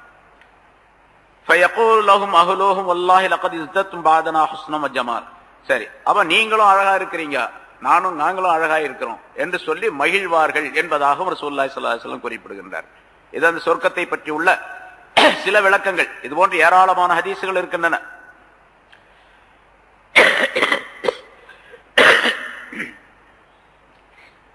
சொர்க்கத்திலே உள்ள ஒரு பெண் இந்த உலகத்தின் பக்கம் எட்டி பார்த்தால், அல்லாஹ் தஆலா மறைச்சு வச்சிருக்கிறான். குர்ஆன்ல சூரத்துர் ரஹ்மான்ல அல்லாஹ் தஆலா சொல்லும் போது அந்த பெண்களை எல்லாம் அல்லாஹ் தஆலா மறைத்து வைத்திருக்கின்றான். யாருடைய கண்களும் இதுவரைக்கும் அந்த பெண்களை பார்த்தே இருக்காது. யாருக்காக வேண்டிய அந்த பெண்கள் இருக்கின்றார்களோ அவர்கள் பார்ப்பார்கள், அவரை தவிர வேற யாரும் பார்க்க முடியாது. அந்த மாதிரி அந்த பெண்கள் இந்த உலகத்தின் பக்கம் எட்டி பார்த்தால் உலகம் முழுவதும் பிரகாசமாக ஆகிவிடும். எப்படி சூரியனின் மூலமாக வெளிச்சம் தருகின்றதோ அதுபோன்று, இன்னும் அதை விட அதிகமாக. லவ் அன்ன இம்ராத்தன் மின் நிசாயஹில் ஜன்னா இத்தலாத் இலல் அர்லி லஅலாத் மா பைனஹுமா. சொர்க்கவாசியான ஒரு பெண் உலகத்தில் எட்டி பார்த்தால் சொர்க்கத்தினுடைய இந்த கடைசியிலிருந்து அந்த கடைசி வரைக்கும், மஷ்ரிக்கிலிருந்து மக்ரிப், கிழக்கிலிருந்து மேற்கு வரைக்கும் உள்ள எல்லா பகுதிகளும் வெளிச்சமாகிவிடும். வல மலாத் மா பைனஹுமா ரீஹன். அது மட்டுமல்ல, இனிமையான ஒரு மனம் மிக்க சூழ்நிலையும் உண்டாகிவிடும். வல நசீஃபுஹா அலா ரஸியா கைரும் மினத் துன்யா வ மா ஃபிஹா. அந்த பெண் தலையிலே ஒரு கிரீடம் அணிந்திருப்பாள். அந்த கிரீடம் இருக்கின்றதே, அது இந்த உலகத்தில் உள்ள எல்லா பொருள்களை விட, உலகத்தில் உள்ள பொருள்களை விட மிக மதிப்பு மிக்கது, மிக பெரியது, மிகச் சிறந்தது, மிக அதிகமான நன்மைகள், சிறப்புக்குரியது என்பதாக குறிப்பிடுகின்றார். அது காரணம், சொர்க்கத்தினுடைய ஒரு இது, ஆகிரத்தினுடைய ஒரு ஞாபகத்துவ மனிதனுக்கு கிடைத்து விட்டால் அந்த ஞாபகத்து நிரந்தரமானது. கைரும் வாபுகா, அது சிறந்தது, நிரந்தரமானது. உலகத்துல எவ்வளவு பெரிய ஞாபகத்து கிடைச்சாலும் கொஞ்ச நாள்ல போயிடும். எவ்வளவு பெருசு கிடைச்சாலும் சரி. உலகத்தையே ஆண்டவர்கள் எல்லாம் உண்டு, அவர்களெல்லாம் போயிட்டாங்க, எல்லாம் போயிடுச்சு. அவங்களுக்கு சொந்தமாக எதுவுமே இல்லை. அதுல சுலைமான் அலைஹிஸ்ஸலாம் தங்களுடைய பரிவாரங்களோடு ஒரு வழியாக போய் கொண்டிருந்தார்கள். சொல்லியிருக்க முன்னாலே, பரிவாரங்கள் அப்படின்னு சொன்னா மனிதர்கள், ஜின்கள், காற்று, ஷைத்தான்கள் எல்லாமே அவங்களுடைய படையில உண்டு. பறவைகள் எல்லாம் உண்டு. அல்லாஹ் தஆலா ஒரு பெரிய போர்வையை கொடுத்திருந்தான். அந்த போர்வையின் மீது உட்கார்ந்து கொண்டு படைகள் எல்லாம் உட்காருவார்கள். அவ்வளவு பெரிய போர்வை, எல்லா போர்வை. அந்த போர்வையில உட்கார்ந்துட்டு காற்றுக்கு உத்தரவு போட்டால் காற்று இவர்களை தூக்கி கொண்டு பறக்கும். முதுவஹா ஷஹரும் ரவாஹா ஷஹரும் அல்லாஹ் குர்ஆன்ல சொல்லுகிறார். காலை நேரத்துல கொஞ்ச நேரத்துல காலையில போறதுன்னா காலையில 1 மாத பயண தூரம், 1 மாசம் பயணம் செய்தால் எவ்வளவு தூரம் போக முடியுமோ அவ்வளவு தூரத்துல கொஞ்ச நேரத்துல அந்த காற்று கொண்டு போய் விட்டுரும். அத்தனை படையினரையும், ஒருத்தர் மட்டும் இல்ல. அதே போல மாலை நேரத்தில் ஒரு பயணம் 1 மாதத்தினுடைய பயண தூரம் என்று அல்லாஹ் சொல்லுகின்றார். போயிட்டு இருக்கிறாங்க. அப்படி இத கீழே ஒரு மலை அடிவாரத்தில் அந்த வழியினுடைய ஓரத்தில் இருக்க ஒருவர் உட்கார்ந்து அல்லாஹ்வை தஸ்பீஹ் செய்து கொண்டிருந்தார். அவர் சொன்னார், தாவூதுடைய மகன் சுலைமானுக்கு கொடுக்கப்பட்ட ஆட்சியினுடைய மகிமைதான் என்ன, எவ்வளவு அற்புதமான ஆட்சி கொடுக்கப்பட்டிருக்குது இவருக்கு அப்படின்னு சொல்லி சொன்னார். இந்த செய்தியை காற்று கொண்டு போய் அவருக்கு சொன்னது, இந்த மாதிரி ஒருத்தர் சொல்றார் அப்படின்னு உங்களை பத்தி. சுலைமான் அலைஹிஸ்ஸலாம் கீழே இறங்கினாங்க, அந்த துறவி இடத்துல வந்தாங்க. வந்து சொன்னார்கள், நீர் சொல்லிய ஒரு சுப்ஹான் அல்லாஹ், அல்லாஹ்வை தஸ்பீஹ் செய்த நீ சுப்ஹான் அல்லாஹ் என்று சொல்லியது தாவூதுடைய மகனாகிய எனக்கு கொடுக்கப்பட்ட இந்த ஆட்சி அதிகாரங்களை விட மிகப்பெரியது, மிகச் சிறந்தது என்பதாக சொன்னார். ஒரே ஒரு சுப்ஹான் அல்லாஹ் சுலைமான் அலைஹிஸ்ஸலாத்துடைய ஆட்சி அதிகாரங்களை விட மிகப்பெரியது அப்படின்னு சொன்னா என்ன அர்த்தம்? அவர் சுப்ஹான் அல்லாஹ் என்று நாம் சொன்னால் அது நிரந்தரமாக நன்மை தந்து கொண்டே இருக்கும். எவ்வளவு நாளைக்கு வேணாலும் இருக்கும். கியாமத்தினால அதனுடைய பலன்களை பார்த்து கொள்ளலாம். ஆனா உலகத்தில் கொடுக்கப்பட்ட இந்த ஆட்சி அதிகாரங்கள், பொருளாதாரங்கள் இதெல்லாம் உலகத்தோடு முடிஞ்சிடும். அவர் இருக்கிற வரைக்கும் தான், அதுக்கு பின்னால கிடையாது. அதனால ஒரு சுப்ஹான் அல்லாஹ் மிகச் சிறந்தது என்பதாக ரசூலுல்லாஹி ஸல்லல்லாஹு அலைஹி வஸல்லம் மேராஜுக்கு சென்று விட்டு வந்த பொழுது மேராஜில இப்ராஹிம் அலைஹிஸ்ஸலாம் அவர்கள் சொன்ன வரலாறும் உங்களுக்கு சொல்லப்பட்டு இருக்கின்றது. இப்ராஹிம் அலைஹிஸ்ஸலாம் அவர்கள் ரசூலுல்லாஹி ஸல்லல்லாஹு அலைஹி வஸல்லம் அவர்களிடத்தில் சொன்னார்கள், முஹம்மதே ஸல்லல்லாஹு அலைஹி வஸல்லம், உங்களுடைய உம்மத்தினருக்கு என்னுடைய சலாம் சொல்லுங்கள் என்று சொல்லிவிட்டு, இந்த சொர்க்கம் இருக்கின்றதே அது நீர் வளம் நிறைந்த பூமியாக இருக்கின்றது, உங்களுடைய உம்மத்தினிடத்திலே சொல்லி நீங்கள் இதிலே பயிரிட சொல்லுங்கள் என்பதாக சொன்னார்கள். அதாவது கருத்தர்த்தம் நான் சொல்றது, அதிகமாக தஸ்பீஹாத்துகளை செய்ய சொல்லுங்கள், இங்கே நிறைய இடங்களை பெறக்கூடிய சூழ்நிலை ஏற்படும் என்பதாக குறிப்பிட்டார்கள். அதாவது பயிரிட சொல்லுங்கள் என்று சொன்னால் என்ன கருத்து? அதை ரசூலுல்லாஹி ஸல்லல்லாஹு அலைஹி வஸல்லம் சஹாபாக்கள்ட்ட சொன்னாங்க. சஹாபாக்கள் கேட்டார்கள், யா ரசூலல்லாஹ், அங்கே மரம் நடுவது பயிரிடப்படுவது என்று சொன்னால் என்ன என்பதாக கேட்டார்கள். அதுதான் சுப்ஹானல்லாஹி வல்ஹம்துலில்லாஹி வலா இலாஹா இல்லல்லாஹ் வல்லாஹு அக்பர் என்று ரசூலுல்லாஹி ஸல்லல்லாஹு அலைஹி வஸல்லம் சொன்னார்கள். அப்போ ஒரு மனிதர், ஒரு மூமினானவர் சுப்ஹானல்லாஹி வல்ஹம்துலில்லாஹ் என்ற இந்த கலிமாவை சொல்லுவாரேயானால் இவருடைய பெயரால் ஒரு மரம் அங்கே நடப்படுகின்றது. அப்ப 100 தடவை சொன்னா 100 மரம், 1000 மரம், 10,000 10 லட்சம் 10 லட்சம் மரம். அவ்வளவு ஒருத்தர் கேட்டாரு, 10 லட்சம் 20 லட்சம் எல்லாம் சொல்றீங்களா, அவ்வளவு மரம் வச்சுக்கிட்டு அங்க என்ன வியாபாரமா பண்றது அப்படின்னு சொல்லிட்டு. வியாபாரம் பண்றதுன்னு அர்த்தம் அல்ல, எத்தனை மரங்கள் நடப்படுகின்றனவோ அவ்வளவு பெரிய ஸ்பேஸ், அவ்வளவு பெரிய இடம் இவருக்கு கிடைக்கின்றது என்று பொருள். சொர்க்கத்திலே அவ்வளவு பெரிய இடத்துக்கு சொந்தக்காரராக ஆகிவிடுகின்றார் அப்படின்னு அர்த்தம். அப்ப எவ்வளவு பெரிய அதிகமான இடத்திற்கு சொந்தக்காரராக இவர் ஆக்கப்படுகின்றாரோ அந்த அளவுக்கு அல்லாஹ் தஆலாவிடத்தில் மதிப்பும் மரியாதையும் இவருக்கு உண்டு அப்படின்னு அர்த்தம். அல்லாஹ்விடத்தில் நெருக்கம் பெறுவதற்கு இது ஒரு காரணம். அதனாலதான் எங்கேயுமே எல்லா இடங்களிலும் இந்த கலிமாக்களை சுப்ஹானல்லாஹ் அல்ஹம்துலில்லாஹ் என்பதையோ லா இலாஹா இல்லல்லாஹ் என்பதையோ மற்ற கலிமாக்களையோ சொல்லிக் கொண்டே இருக்க வேண்டும். இன்னும் சொல்ல போனால் எந்த இடத்திலே அதிகமாக செடி கொடிகள், மரங்கள், தாவரங்கள், அதே போன்று கற்கள் கரடுகள் இருக்கின்றனவோ அந்த இடங்களில் எல்லாம் அதிகமான தஸ்பீஹ்களை சொல்லிக் கொள்ள வேண்டும். அப்படி சொன்னால் அந்த பொருள்கள் எல்லாம் இந்த மனிதனுடைய தஸ்பீஹுக்கு சாட்சிகளாக ஆக்கப்படுகின்றன. இவர் தஸ்பீஹ் செய்தார் என்பதற்காக. அதனால்தான் ஹஜ்ஜுக்கு போகக்கூடியவர்கள் ஹஜ்ஜில் பார்த்தா வெறும் பாலைவனம் போயிட்டே இருக்கார், கல்லுல முள்ளுல கரடுல எல்லாம் போயிட்டே இருக்கிறார். அரபாவில், முஸ்தலிஃபாவில், அங்கே இங்கே பார்த்தா எல்லாம் ஏராம் கட்டி கொண்டு போ. ஏராம் கட்டினா ஏராமில் இருக்கக்கூடிய நேரங்களில் எல்லாம் அதிகமாக தல்பியா சொல்லிக் கொண்டே இருக்க வேண்டும். லப்பைக் அல்லாஹும்ம லப்பைக் என்று. லப்பைக் என்ற அந்த தல்பியா எப்படிப்பட்டது என்று சொன்னால், சுப்ஹானல்லாஹ் சொல்லுவதை விட, லா இலாஹா இல்லல்லாஹ் சொல்லுவதை விட, அல்லாஹு அக்பர் சொல்லுவதை விட, மற்ற எல்லா தஸ்பீஹாத்துகளை விட ரொம்ப உயர்வானது லப்பைக் என்பது.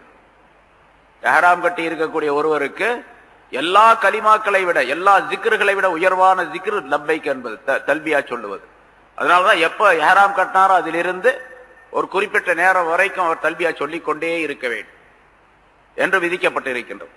அது காரணம் என்னவென்று சொன்னால், இவர் தல்பியா சொல்லக்கூடிய நேரங்களில் எல்லாம் எங்கெங்க செல்லுகின்றாரோ அந்த இடங்களில் உள்ள எல்லா பொருள்களும், அது மரங்களாக இருக்கலாம், செடிகளாக இருக்கலாம், கற்களாக இருக்கலாம், மனிதர்களாக இருக்கலாம், கட்டடங்களாக இருக்கலாம், இன்னும் வேறு வேறு பொருள்களாக இருக்கலாம், எல்லா பொருளும் இந்த தல்பியாவை கேட்கும் பொழுது அந்த பொருள்கள் அனைத்தும் இவருக்கு சாட்சிகளாக, ஆம் இவர் எஹராம் கட்டி உனக்காக வேண்டி வந்தார், உன்னுடைய வீட்டுக்கு வந்தார், சென்ற இடங்களில் எல்லாம் தல்பியா சொல்லிக் கொண்டிருந்தார், எனக்கு பக்கத்தில் வந்தார் இவர் தல்பியா சொன்னார், எனக்கு பக்கத்தில் வந்தார் இவர் தல்பியா சொன்னார் என்று அந்த பொருள்கள் எல்லாம் சாட்சி சொல்லும் என்பதாக சொல்லப்பட்டிருக்கின்றது. சரி, இங்கே ரசூலுல்லாஹி ஸல்லல்லாஹு அலைஹி வஸல்லம் அவர்கள் அப்படி சொர்க்கத்தினுடைய அந்த நிலைகளை பற்றி வர்ணிக்கிறார், எவ்வளவு பெரிய அற்புதமானது, எவ்வளவு மேன்மையானது என்பது. இன்னொரு ஹதீஸிலே இன்ன ஃபில் ஜன்னதி லஷஜரா, சொர்க்கத்திலே ஒரு மரம் இருக்கின்றது. அது எவ்வளவு பெரிய மரம் அப்படிங்கிறது, ரொம்ப பெரிய மரம் அப்படின்னு மட்டும் சொல்லல ரசூலுல்லாஹி ஸல்லல்லாஹு அலைஹி வஸல்லம். யஸீரு ராகிபு ஃபீ ظில்லிஹா மிஅத ஆமின் லா யக்தஉஹா. ஒரு வாகனக்காரர் ஒரு குதிரையில் ஏறிக்கொண்டு ஒரு மனிதர் சவாரி செய்கின்றார், போகின்றார் என்று சொன்னால், அந்த மரத்தினுடைய நிழலிலேயே 100 ஆண்டுகள் போனாலும் அந்த மரத்தை கடந்து விட முடியாது. லா யக்தஉஹா, அதை கடக்க முடியாது. 100 ஆண்டுகள் போகலாம் அப்படி இல்ல, 100 ஆண்டுகள் போனாலும் அந்த நிழலை கடந்து செல்ல முடியாது அப்படின்னு சொன்னா அந்த மரம் எவ்வளவு பெருசு இருக்கும். சரி, அதெல்லாம் அல்லாஹ் தஆலா இடத்துல ரொம்ப சாதாரணமானது. அல்லாஹ்வுடைய குதிரத்துல வலகாப கௌஸ் அஹதிக்கும் ஃபில் ஜன்னah கைரும் மிம்மா தலஅத் அலைஹி ஷம்ஸ் அவ் தக்ருப். சொர்க்கத்திலே ஒரு வில் இருக்குது பாருங்க, வில், அதனுடைய அளவு, அதனுடைய நீளம் எவ்வளவு இருக்கோ அந்த நீளம், அந்த அளவுக்கு ஒரு இடம் உங்களுக்கு கிடைப்பது இந்த உலகத்திலே சூரியன் உதயமாக கூடிய அல்லது சூரியன் மறையக்கூடிய எத்தனை பொருள்கள் இருக்கின்றனோ அத்தனை பொருள்கள் உங்களுக்கு கிடைப்பதை விட ஒரு வில்லுடைய அளவுக்கு இடம் கிடைப்பது ரொம்ப நல்லது, ரொம்ப சிறந்தது. ஏன்னா அது சிறந்தது, நிரந்தரமானது இல்லையா, அது அழியவே அழியாது. அதனால் இன்னொரு ஹதீஸ்ல இப்படி இன்ன அதுனா மகாத அஹதிக்கும் ஃபில் ஜன்னா அன் யகூல லஹு. சரி, ஒரு மனிதர் சொர்க்கத்துல ஒரு இடம் கொடுக்கப்படும் அவருக்கு, இந்த இடத்துக்கு நீ இந்த இடத்துல இருந்துக்க அப்படின்னு சொல்லிட்டு, பிறகு அல்லாஹ் தஆலா சொல்லுவான் அந்த மனிதனை பார்த்து, தமன்ன, நீ ஆசை வை அப்படின்னு சொல்லுவான், உனக்கு இன்னும் கொஞ்சம் இடம் கிடைக்கணும், நீ ஆசை வை அப்படின்னு சொல்லி அல்லாஹ் சொல்லுவான் மலக்குகளின் மூலமா. பயத்தமன்னா, அவர் ஆசை வைப்பார், இந்த இடம் அந்த இடம் அதோட அவங்க அங்க எல்லாம் கிடைக்கணும் இப்படி சொல்லிக்கிட்டே இருப்பார் இந்த மலக்கு, நீ இன்னும் ஆசை வை, இன்னும் ஆசை வை, இன்னும் ஆசை வை. அப்ப கடைசியில அல்லாஹ் தஆலா கேட்பான அந்த மலக்குகள் மூலமாக, ஹல் தமன்னைத, உன்னோட ஆசை முடிஞ்சிருச்சா அப்படின்னு கேட்பார். அவரு ஆசை வைக்கிறதுன்னு சொன்னா எவ்வளவு ஆசை வச்சிருப்பாரு, சொர்க்கத்துல எவ்வளவு கிடைக்கணும் அப்படின்னு எவ்வளோ நிறைய ஆசை வச்சார்.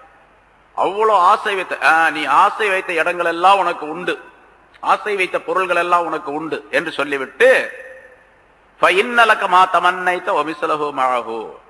நீ ஆசை வைத்ததும் ஆசை வைத்ததை போன்றுள்ள இன்னொரு பகுதியும் உனக்கு உண்டு அப்படின்னு சொல்லுவாங்க.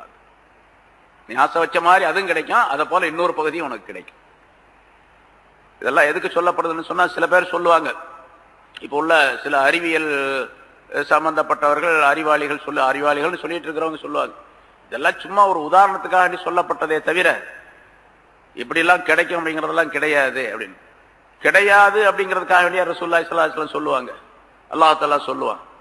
அல்லாஹ் தஆலாவிடத்தில் ரசூலிடத்தில் விளையாட்டு என்பது கிடையாது, வேடிக்கை என்பது கிடையாது, பரிகாசம் என்பது கிடையாது அல்லாஹ் இடத்துல, இல்லையா? அல்லாஹ் இடத்திலும் பரிகாசம் கிடையாது, ரசூல் இடத்திலும் பரிகாசம் கிடையாது.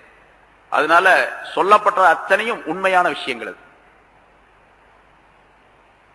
இப்படி ஏராளமான விஷயங்களை ரசூலுல்லாஹி ஸல்லல்லாஹு அலைஹி வஸல்லம் அவர்கள் குறிப்பிடுகின்றார்கள்.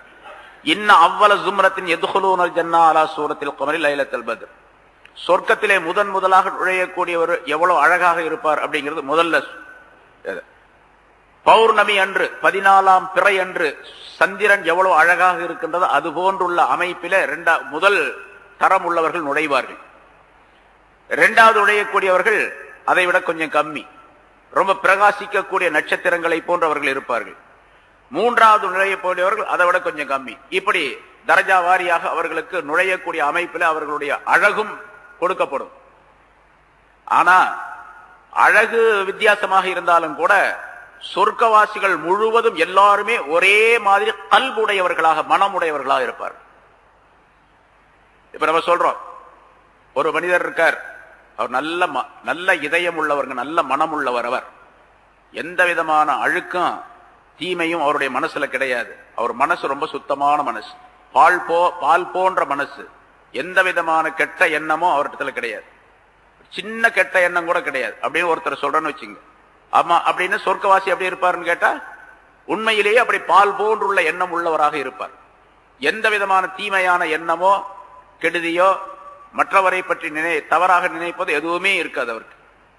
ஒரு மனிதர் எப்படி இருக்கின்றாரோ அதே போன்று சொர்க்கவாசிகள் அனைவருமே இருப்பார்கள். உலகத்தில் நம்ம எப்படி இருக்கிறோம்? எல்லாரும் ஒரே மாதிரி இருக்க முடியாது. 1000 பேர் இருந்தோம்னா 1000 விதமான நிலைகள் இருக்கும் மனசுல, 1000 விதமான தன்மைகளுடைய மனசுகள் இருக்கும். 10,000 பேர் இருந்தா 10,000, கோடி பேர் இருந்தா கோடி, அப்படித்தான் இருக்கும். ஆனா சொர்க்கத்தில் இருக்கக்கூடிய எல்லாருடைய மனசும் ஒரே மாதிரியாக இருக்கும். குலூபுஹும் அலா கல்பி ரஜுலின் வாஹிதின் லா இக்திலாஃப பைனஹும் வலா தபாகுல்.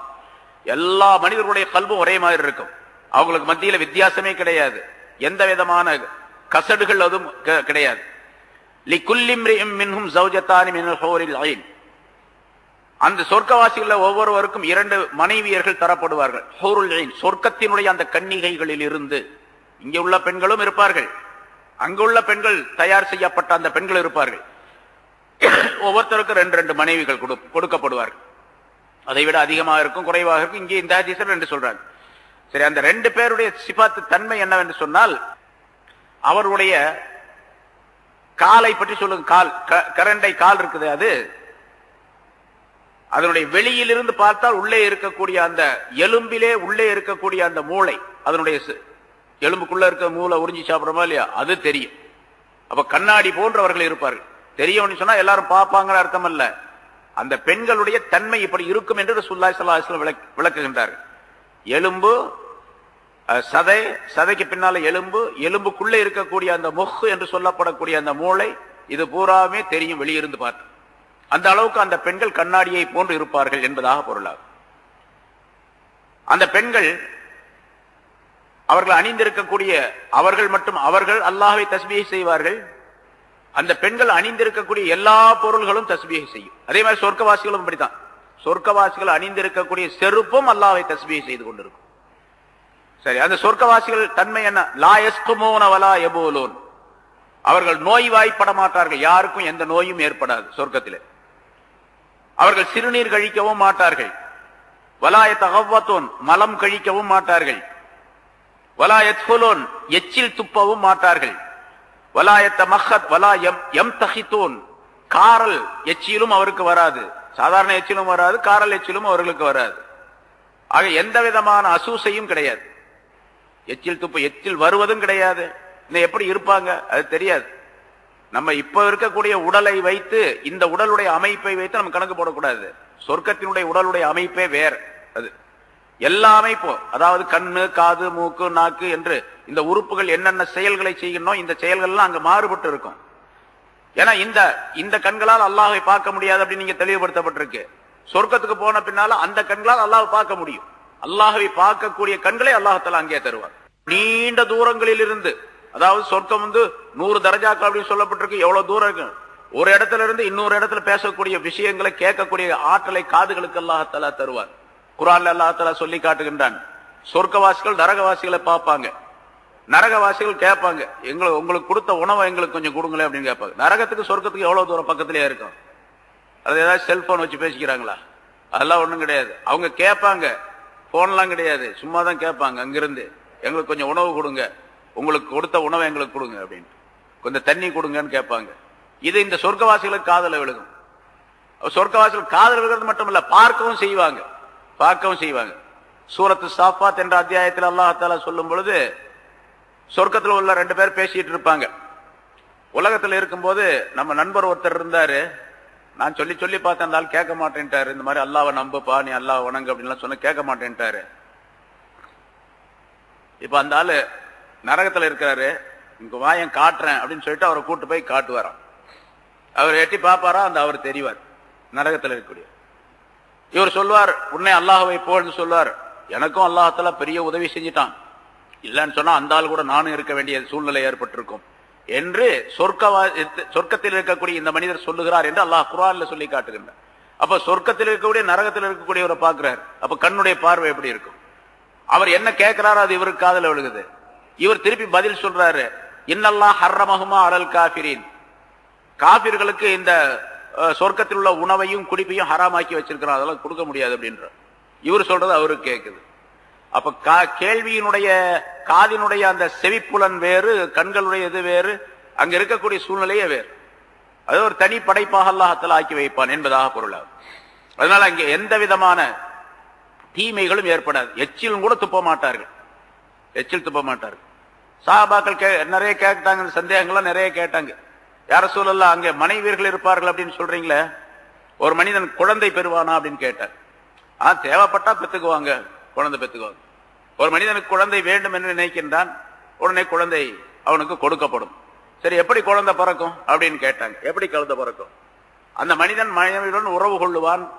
ஆனா உறவு கொள்ளும் பொழுது இங்க இருப்பதை போன்று இந்திரியம் விந்து வெளியாகாது. ஒரு விதமான காற்றின் மூலமாக அந்த குழந்தை உருவாக்கப்படும். உருவாக்கப்பட்ட அந்த குழந்தை உடனே பிறக்கும், உடனே வளர்ந்து விடும்.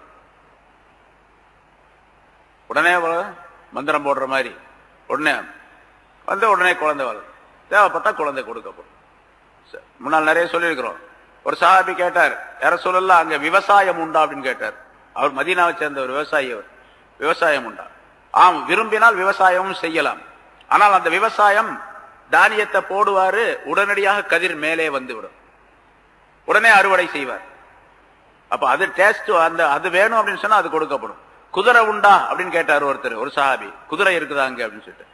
பறக்கும் குதிரை உண்டு, அதனுடைய ரெக்கைகள் எல்லாம் முத்துக்களால் பவளங்களால் மாணிக்கங்களால் ஆக்கப்பட்டு இருக்கும். நீ அதன் மீது ஏறி உட்கார்ந்தால் நீ எங்கே நினைக்கின்றாய் அந்த இடத்திற்கு பறந்து கொண்டு போய் உன்னை சேர்த்து விடும் அப்படின்னு சொன்னாங்க. என்ன வேணுமோ அதெல்லாம் உண்டு. அல்லாஹால தால படைச்சா, அல்லாஹால எதுவும் செய்ய சக்தி பெற்றவன் தான். இன்னல்லாஹ் அலா குல்லி ஷைஇன் கதீர் அப்படின்னு சொல்றோம்.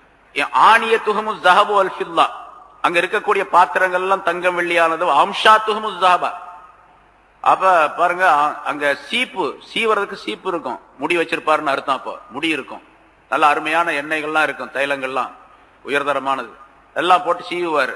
சீப்பு தங்கத்தினால் இருக்கும். அம்ஷாத்துஹும் அஸ்ஸஹப், சீப்புகள் தங்கத்தினால் இருக்கும். வவகூது மஜாமிரிஹிம் உலுவா, அவர்களுடைய அந்த புகை போடக்கூடிய அந்த இது புகை சட்டின்னு சொல்ற, புகை போடுற சட்டி, அது மாதிரி புகை போடுறதுக்காக வேண்டி ஒரு இது இருக்குது. இப்ப அரபு நாட்டில் நீங்க ஹஜ்ஜுக்கு போனவங்கலாம் பார்க்கலாம், அங்க நிறைய அந்த அத்தர் கடையில நிறைய விற்கிறாங்க. அது ஒரு மாதிரி அது ரொம்ப விலை உயர்ந்தது. சில வீடுகள்ல, அரபு வீடுகள்ல பாத்தீங்கன்னு சொன்னா முன்னால வச்சிருப்பாங்க. வெள்ளிக்கிழமை ஆச்சுன்னா புகை போடுவாங்க. அங்க ஹரம்ல மட்டும் போடுறது இல்லை, அங்க பெருசா இருக்கிறதுனால சின்ன சின்ன மசீதில இப்ப நாங்கெல்லாம் தங்கினது வெள்ளிக்கிழமை போன உடனே நிறைய புகை. ஏன்னா ரசூலுல்லாஹி ஸல்லல்லாஹு அலைஹி வஸல்லம் அவர்கள் ஒரு ஹதீஸ்ல சொல்றாங்க, ஒவ்வொரு வெள்ளிக்கிழமையும் உங்களுடைய மஸ்ஜிதுகளை புகை போட்டு அதை வந்து மனப்படுத்துங்கள் அப்படின்னு சொல்லிட்டு, அதாவது வாசனை உள்ளதாக ஆக்குங்கள் அப்படின்னு. அந்த இது இப்போ அரபு நாட்டில் நம்ம நிறைய பார்க்கலாம், மக்காவில் மற்ற இடங்கள்ல எல்லாம். அது மாதிரி புகை அந்த சட்டி இருக்கும். அதுல வந்து கஸ்தூரியின் மூலமாக அதனுடைய மனப்பொருள்கள் போடப்பட்டு மனமாக்கப்படும் என்பதாக குறிப்பிடுகின்றார். அங்க இருக்கக்கூடிய எல்லா மனிதர்களும் ஒரே அளவாக இருப்பார்கள், ஒரே வடிவத்தில் இருப்பார்கள். கொஞ்சம் கொஞ்சம் வித்தியாசம் இருக்கும், கண்டுபிடிச்சுக்குவாங்க. அவங்களுக்கு தெரியும் இவர் தான் அப்படின்னு சொல்லிட்டு. ஆனா ஒரே மாதிரி பார்த்தா ஒரே மாதிரி தெரியும் இருக்கிறது. உதாரணம், மனிதர்கள் தான் நம்ம தான் வந்து வித்தியாசமா இருக்கிறோம். இவர் இன்னாலே பேர் சொல்லி நம்ம கண்டுபிடிச்சுக்கலாம். காக்கா இருக்குத எல்லாம் ஒரே மாதிரி தான் இருக்கும். காக்காயில் ஏதாவது வித்தியாசம் இருக்குதா? வெள்ளை காக்கா, கருப்பு காக்கா, நெட்டை, குட்டை, நமக்கு தெரியறது இல்லையா? தெரியறது இல்லை. இதுக்கா நேத்து வந்த காக்காயே இது இன்னைக்கு தான் புதுசா வந்திருக்கா அப்படின்னு நமக்கு தெரியுமா? 4-5 காக்கா உட்கார்ந்து இருந்துச்சு, பறந்து போயிடுச்சு, திரும்ப ஒரு 5-6 காக்கா வந்துச்சுன்னு வச்சுக்க, வந்தது இருந்ததேவா வேறையா தெரியாது நமக்கு. ஆனா அந்த காக்காய்க்கு தெரியுமான்னு கேட்டா காக்காய்க்கு தெரியும். இவர் தான் நம்ம அண்ணன், இவன் தான் நம்ம தம்பி, இவங்க தான் நம்ம பொண்ணு அப்படின்லாம் தெரியும். அந்த காக்காய்க்கு தெரியும். அதே மாதிரி எறும்புகளை பாருங்க, எறும்பு ஆயிரக்கணக்கான லட்சக்கணக்கான எறும்பு பார்க்கறோம், எல்லாம் ஒரே மாதிரி தான் இருக்கு. ஒரு எறும்புக்கு இன்னொரு எறும்பை பத்தி தெரியும். இது இன்ன எறும்பு, அது இன்ன எறும்பு, இது இன்ன எறும்புன்னு தெரியும். மனிதர்களுக்கு தெரியாது. மனிதர்கள் இப்படி ஜாடமா ஒரே மாதிரி இருந்தா என்ன ஆகும்? இவர் வீட்டுக்கு அவர் போயிடுவார், அவர் வீட்டுக்கு அவர் வந்துடுவாரா, அது மாதிரி ஆகி போயிடும். ஆனா அங்கே சொர்க்கத்திலே எல்லாரும் ஒரே சூரத், ஒரே வடிவத்தில் தான் இருப்பார்களா. ஆனா இப்ப எப்படி காக்கா கண்டுபிடிச்சிக்குதோ அது மாதிரி கண்டுபிடிச்சுக்குவாங்க. இவர் தான் அப்படின்னு சொல்லி தெரியும். சரி, எல்லாரும் எப்படி இருப்பான்னு கேட்டா அலா சூரத்தி அபீஹிம், அவர்களுடைய தந்தையினுடைய வடிவத்திலே, அதாவது ஆதம் அலைஹிஸ்ஸலாத்துடைய வடிவத்தில் தான் இருப்பாங்க. அந்த வடிவம் வெறும் வடிவம் மட்டுமல்ல, உயரமும் பிடித்தான். உயரம் சித்தூன திரான் பிஸ்ஸமா, உயரத்தில் அவர் 60 முழம் உள்ளவராக இருந்தார். 60 முழம் 100 அடி. 60 முழம்னா 90 அடி. 90 அடி உயரம் ஆதம் அலைஹிஸ்ஸலாம் அவர்கள். அதே மாதிரி தான் நம்ம எல்லாருமே இருப்போம். சொர்க்கத்துக்கு போனா இன்ஷா அல்லாஹ் போவோம். எல்லாரும் போவோம் தான் ஆதரவு வைக்கணும், நம்பிக்கை வைக்கணும், முழுமையான நம்பிக்கை வைக்கணும். நிச்சயமா அல்லாஹ் தஆலா என்னை சொர்க்கத்திற்கு அனுப்புவான், அப்படித்தான் நம்பி வைக்கணும். நான் எங்க போக போறேன் அப்படின்னா அப்படியே விட்டுருவோம். அப்புறம் அதனால நிச்சயமா நம்ம போவோம் அப்படிங்கிற நம்பிக்கை இருக்கணும். அந்த நம்பிக்கையின் அடிப்படையில செயல்படணும், அமல் செய்யணும். சரி, அல்லாஹ் தஆலா இதெல்லாம் இந்த ஆயத்திலே சொல்லுகின்றான் என்பதாக இன்னும் நிறைய விளக்கங்களை சொல்லுகின்றார்கள் இந்த ஆயத்துக்கு. அதாவது இதுல சொர்க்க வாதல்லாஹுல் முஃமினீன வல் முஃமினாத், மூமினான ஆண்களுக்கும் பெண்களுக்கும் அல்லாஹ் தஆலா வாக்களித்துள்ளான். ஜன்னாத்தின் தஜ்ரீ மின் தஹ்திஹல் அன்ஹார் காலிதீன ஃபீஹா, சொர்க்கங்களை வாக்களித்துள்ளான். அதற்கு கீழே ஆறுகள் ஓடிக்கொண்டிருக்கும், அதிலே அவர்கள் நிரந்தரமாக இருப்பார்கள். மசாக்கின தய்யிபத்தன் ஃபீ ஜன்னாத்தி ஆதன், அதன் என்ற சொர்க்கத்திலே இனிமையான குடியிருப்புகளும் அவர்களுக்கு உண்டு, அதையும் வாக்களித்திருக்கின்றான். வரிதுவானும் மினல்லாஹி அக்பர். சரி, சொர்க்கம் கிடைக்கிறது பற்றி இவ்வளோ பெரிய இன்பம் சொன்னவே சும்மா 2-3 சொன்னதே எப்படி இருக்கு. இது மாதிரி ஆயிரக்கணக்கான விஷயங்கள் இருக்குது. அது எவ்வளவு பெருசு, எவ்வளவு இன்பமானதாக இருக்கும், இனிமையானதா இருக்கும். ஆனா இவை எல்லாவற்றை விட அல்லாஹுடைய திருப்தி கிடைப்பதுதான் மிகச்சிறந்தது. அல்லாஹுடைய திருப்தி, அல்லாஹ் பொருந்தி கொண்டால் அது அக்பர், அது மிகப்பெரியது என்பதாக அல்லாஹ் தஆலா சொல்லுகின்றார். சொர்க்கவாசிகளுக்கு ரசூலுல்லாஹ் ஸல்லல்லாஹு அலைஹி வஸல்லம் சொல்லுகின்றார்கள், சொர்க்கவாசிகளை பார்த்து அல்லாஹ் தஆலா சொல்லுவான், நான் கொடுத்ததை கொண்டு நீங்கள் திருப்திப்பட்டுக் கொண்டீர்களா என்பதாக கேட்பான். சொர்க்கவாசிகளை பார்த்து கேட்கிறான், நான் கொடுத்ததை கொண்டு நீங்கள் திருப்தி அடைந்து கொண்டீர்களா அப்படின்ட்டு. அவர்கள் சொல்லுவார்கள், சொர்க்கவாசிகள் சொல்லுவார்கள், யா அல்லாஹ், நீ கொடுத்தது எங்களுக்கு எப்படி திருப்தி இல்லாமல் இருக்க முடியும்? நீ கொடுத்தது எப்படி எங்களுக்கு திருப்தி இல்லாமல் இருக்க முடியும்? நிச்சயமாக நாங்கள் திருப்தி பட்டுக் கொண்டோம் என்பதாக சொல்லுவார். இல்லை, உங்களுக்கு நான் இதைவிட சிறந்த ஒன்றை தருகின்றேன். அது என்னவென்று சொன்னால், இனிமேல் என்னுடைய ரிலா, திரு பொருத்தத்தை உங்களின் மீது நான் நிலையாக்கி விட்டேன். எப்பொழுதுமே என்னுடைய திருப்பொருத்தம் உங்களின் மீது உண்டு. திருப்பொருத்தம் உண்டு என்பது மட்டுமல்ல, இனிமேல் உங்களை நான் கோபிக்கவே மாட்டேன், என்னுடைய கோபம் உங்கள் மீது ஏற்படாது என்று அல்லாஹ் தஆலா 2 விஷயங்களையும் சொல்லும் பொழுது அந்த மனிதர்களுக்கு, சொர்க்கவாசிகளுக்கு மகிழ்ச்சி எல்லை கடந்து செல்லும் என்பதாக குறிப்பிடப்பட்டிருக்கின்றது. அப்படிப்பட்ட தன்மை ரிதுவான், அதைத்தான் அல்லாஹ் தஆலா ரிதுவானும் மினல்லாஹி அக்பர், அல்லாஹ்விலிருந்து கிடைக்கப்பெறக்கூடிய ரிதுவான், திரு பொருத்தம் என்பது இந்த சொர்க்கத்தினுடைய இன்பங்களை எல்லாம் விட மிகப்பெரியது. அல்லாஹ் எப்படி அல்லாஹு அக்பர், அல்லாஹ் பெரியவன், அதே மாதிரி ரிதுவானும் மினல்லாஹி அக்பர், அல்லாஹ்வுடைய பொருத்தமும் பெரியது. ஸாலிகல் ஃபௌஸுல் அஸீம், யாருக்கு இது கிடைத்து விடுகின்றதோ அதுதான் மகத்தான வெற்றி என்று அல்லாஹ் தஆலா குறிப்பிட்டு, அந்த மகத்தான வெற்றியை பெறுவதற்குரிய காரண காரியங்களை இந்த உலகத்திலேயே மனிதர்கள் உண்டாக்கி கொள்ள வேண்டும். அதை முந்தைய ஆயத்தில் அல்லாஹ் தஆலா சொல்லி காட்டினான். மூமினான ஆண் பெண் ஒவ்வொருவரும் அவரவருடைய இலக்கணத்துடன் வாழக்கூடிய சூழ்நிலை ஏற்பட்டு விட்டால், என்னென்ன காரியங்களை சொன்னானோ அதை செய்து விட்டால் நிச்சயமாக சொர்க்கம் கிடைக்கும், சொர்க்கத்தினுடைய இன்பங்கள் கிடைக்கும். அதைவிட மிகப்பெரிய அல்லாஹ்வுடைய திரு பொருத்தம் கிடைக்கும். அல்லாஹ் எப்பொழுதுமே கோபிக்காத சூழ்நிலை ஏற்பட்டு மனிதர்கள் சுகமாக வாழக்கூடிய, நிரந்தரமாக என்றென்னும் வாழக்கூடிய சூழ்நிலை ஏற்படும் என்பதை குறிப்பிடுகின்றார். அத்தகைய நல்ல தன்மைகளை, பண்புகளை நம் அனைவருக்கும் அல்லாஹ் தஆலா தந்தருள்வானாக. வாஹிர் தஅவானா அல்ஹம்துலில்லாஹி ரப்பில் ஆலமீன். அல்ஹம்துலில்லாஹி ரப்பில் ஆலமீன் والعاقبة للمتقين والصلاة والسلام على سيد الأنبياء والمرسلين وعلى آله وأصحابه أجمعين. أما بعد، فقد قال الله تعالى في كلامه القديم: أعوذ بالله من الشيطان الرجيم، بسم الله الرحمن الرحيم. يا أيها النبي جاهد الكفار والمنافقين واغلظ عليهم ومأواهم جهنم وبئس المصير.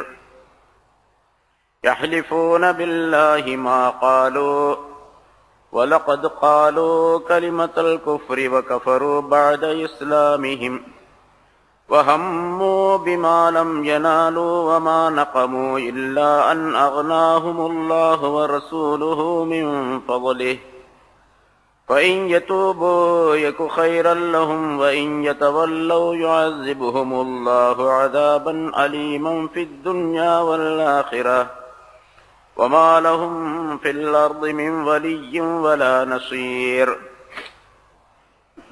ومنهم من عاهد الله لئن آتانا من فضله لنصدقن ولنكونن من الصالحين فلما آتاهم من فضله بخلوا به وتولوا وهم معرضون صدق الله العظيم. கண்ணியத்திற்குரிய பெரியவர்களே, சகோதரர்களே, அல்லாஹ் தஆலாவுடைய கிருபையால் 651வது வாரமாக தஃப்சீருடைய இந்த தொடர் பயான் ஆரம்பிக்கப்படுகிறது. சூரத்து தௌபா என்ற அத்தியாயத்தினுடைய 72 ஆயத்துகள் இதற்கு முன்னால் விளக்கம் சொல்லப்பட்டு இருக்கின்றன.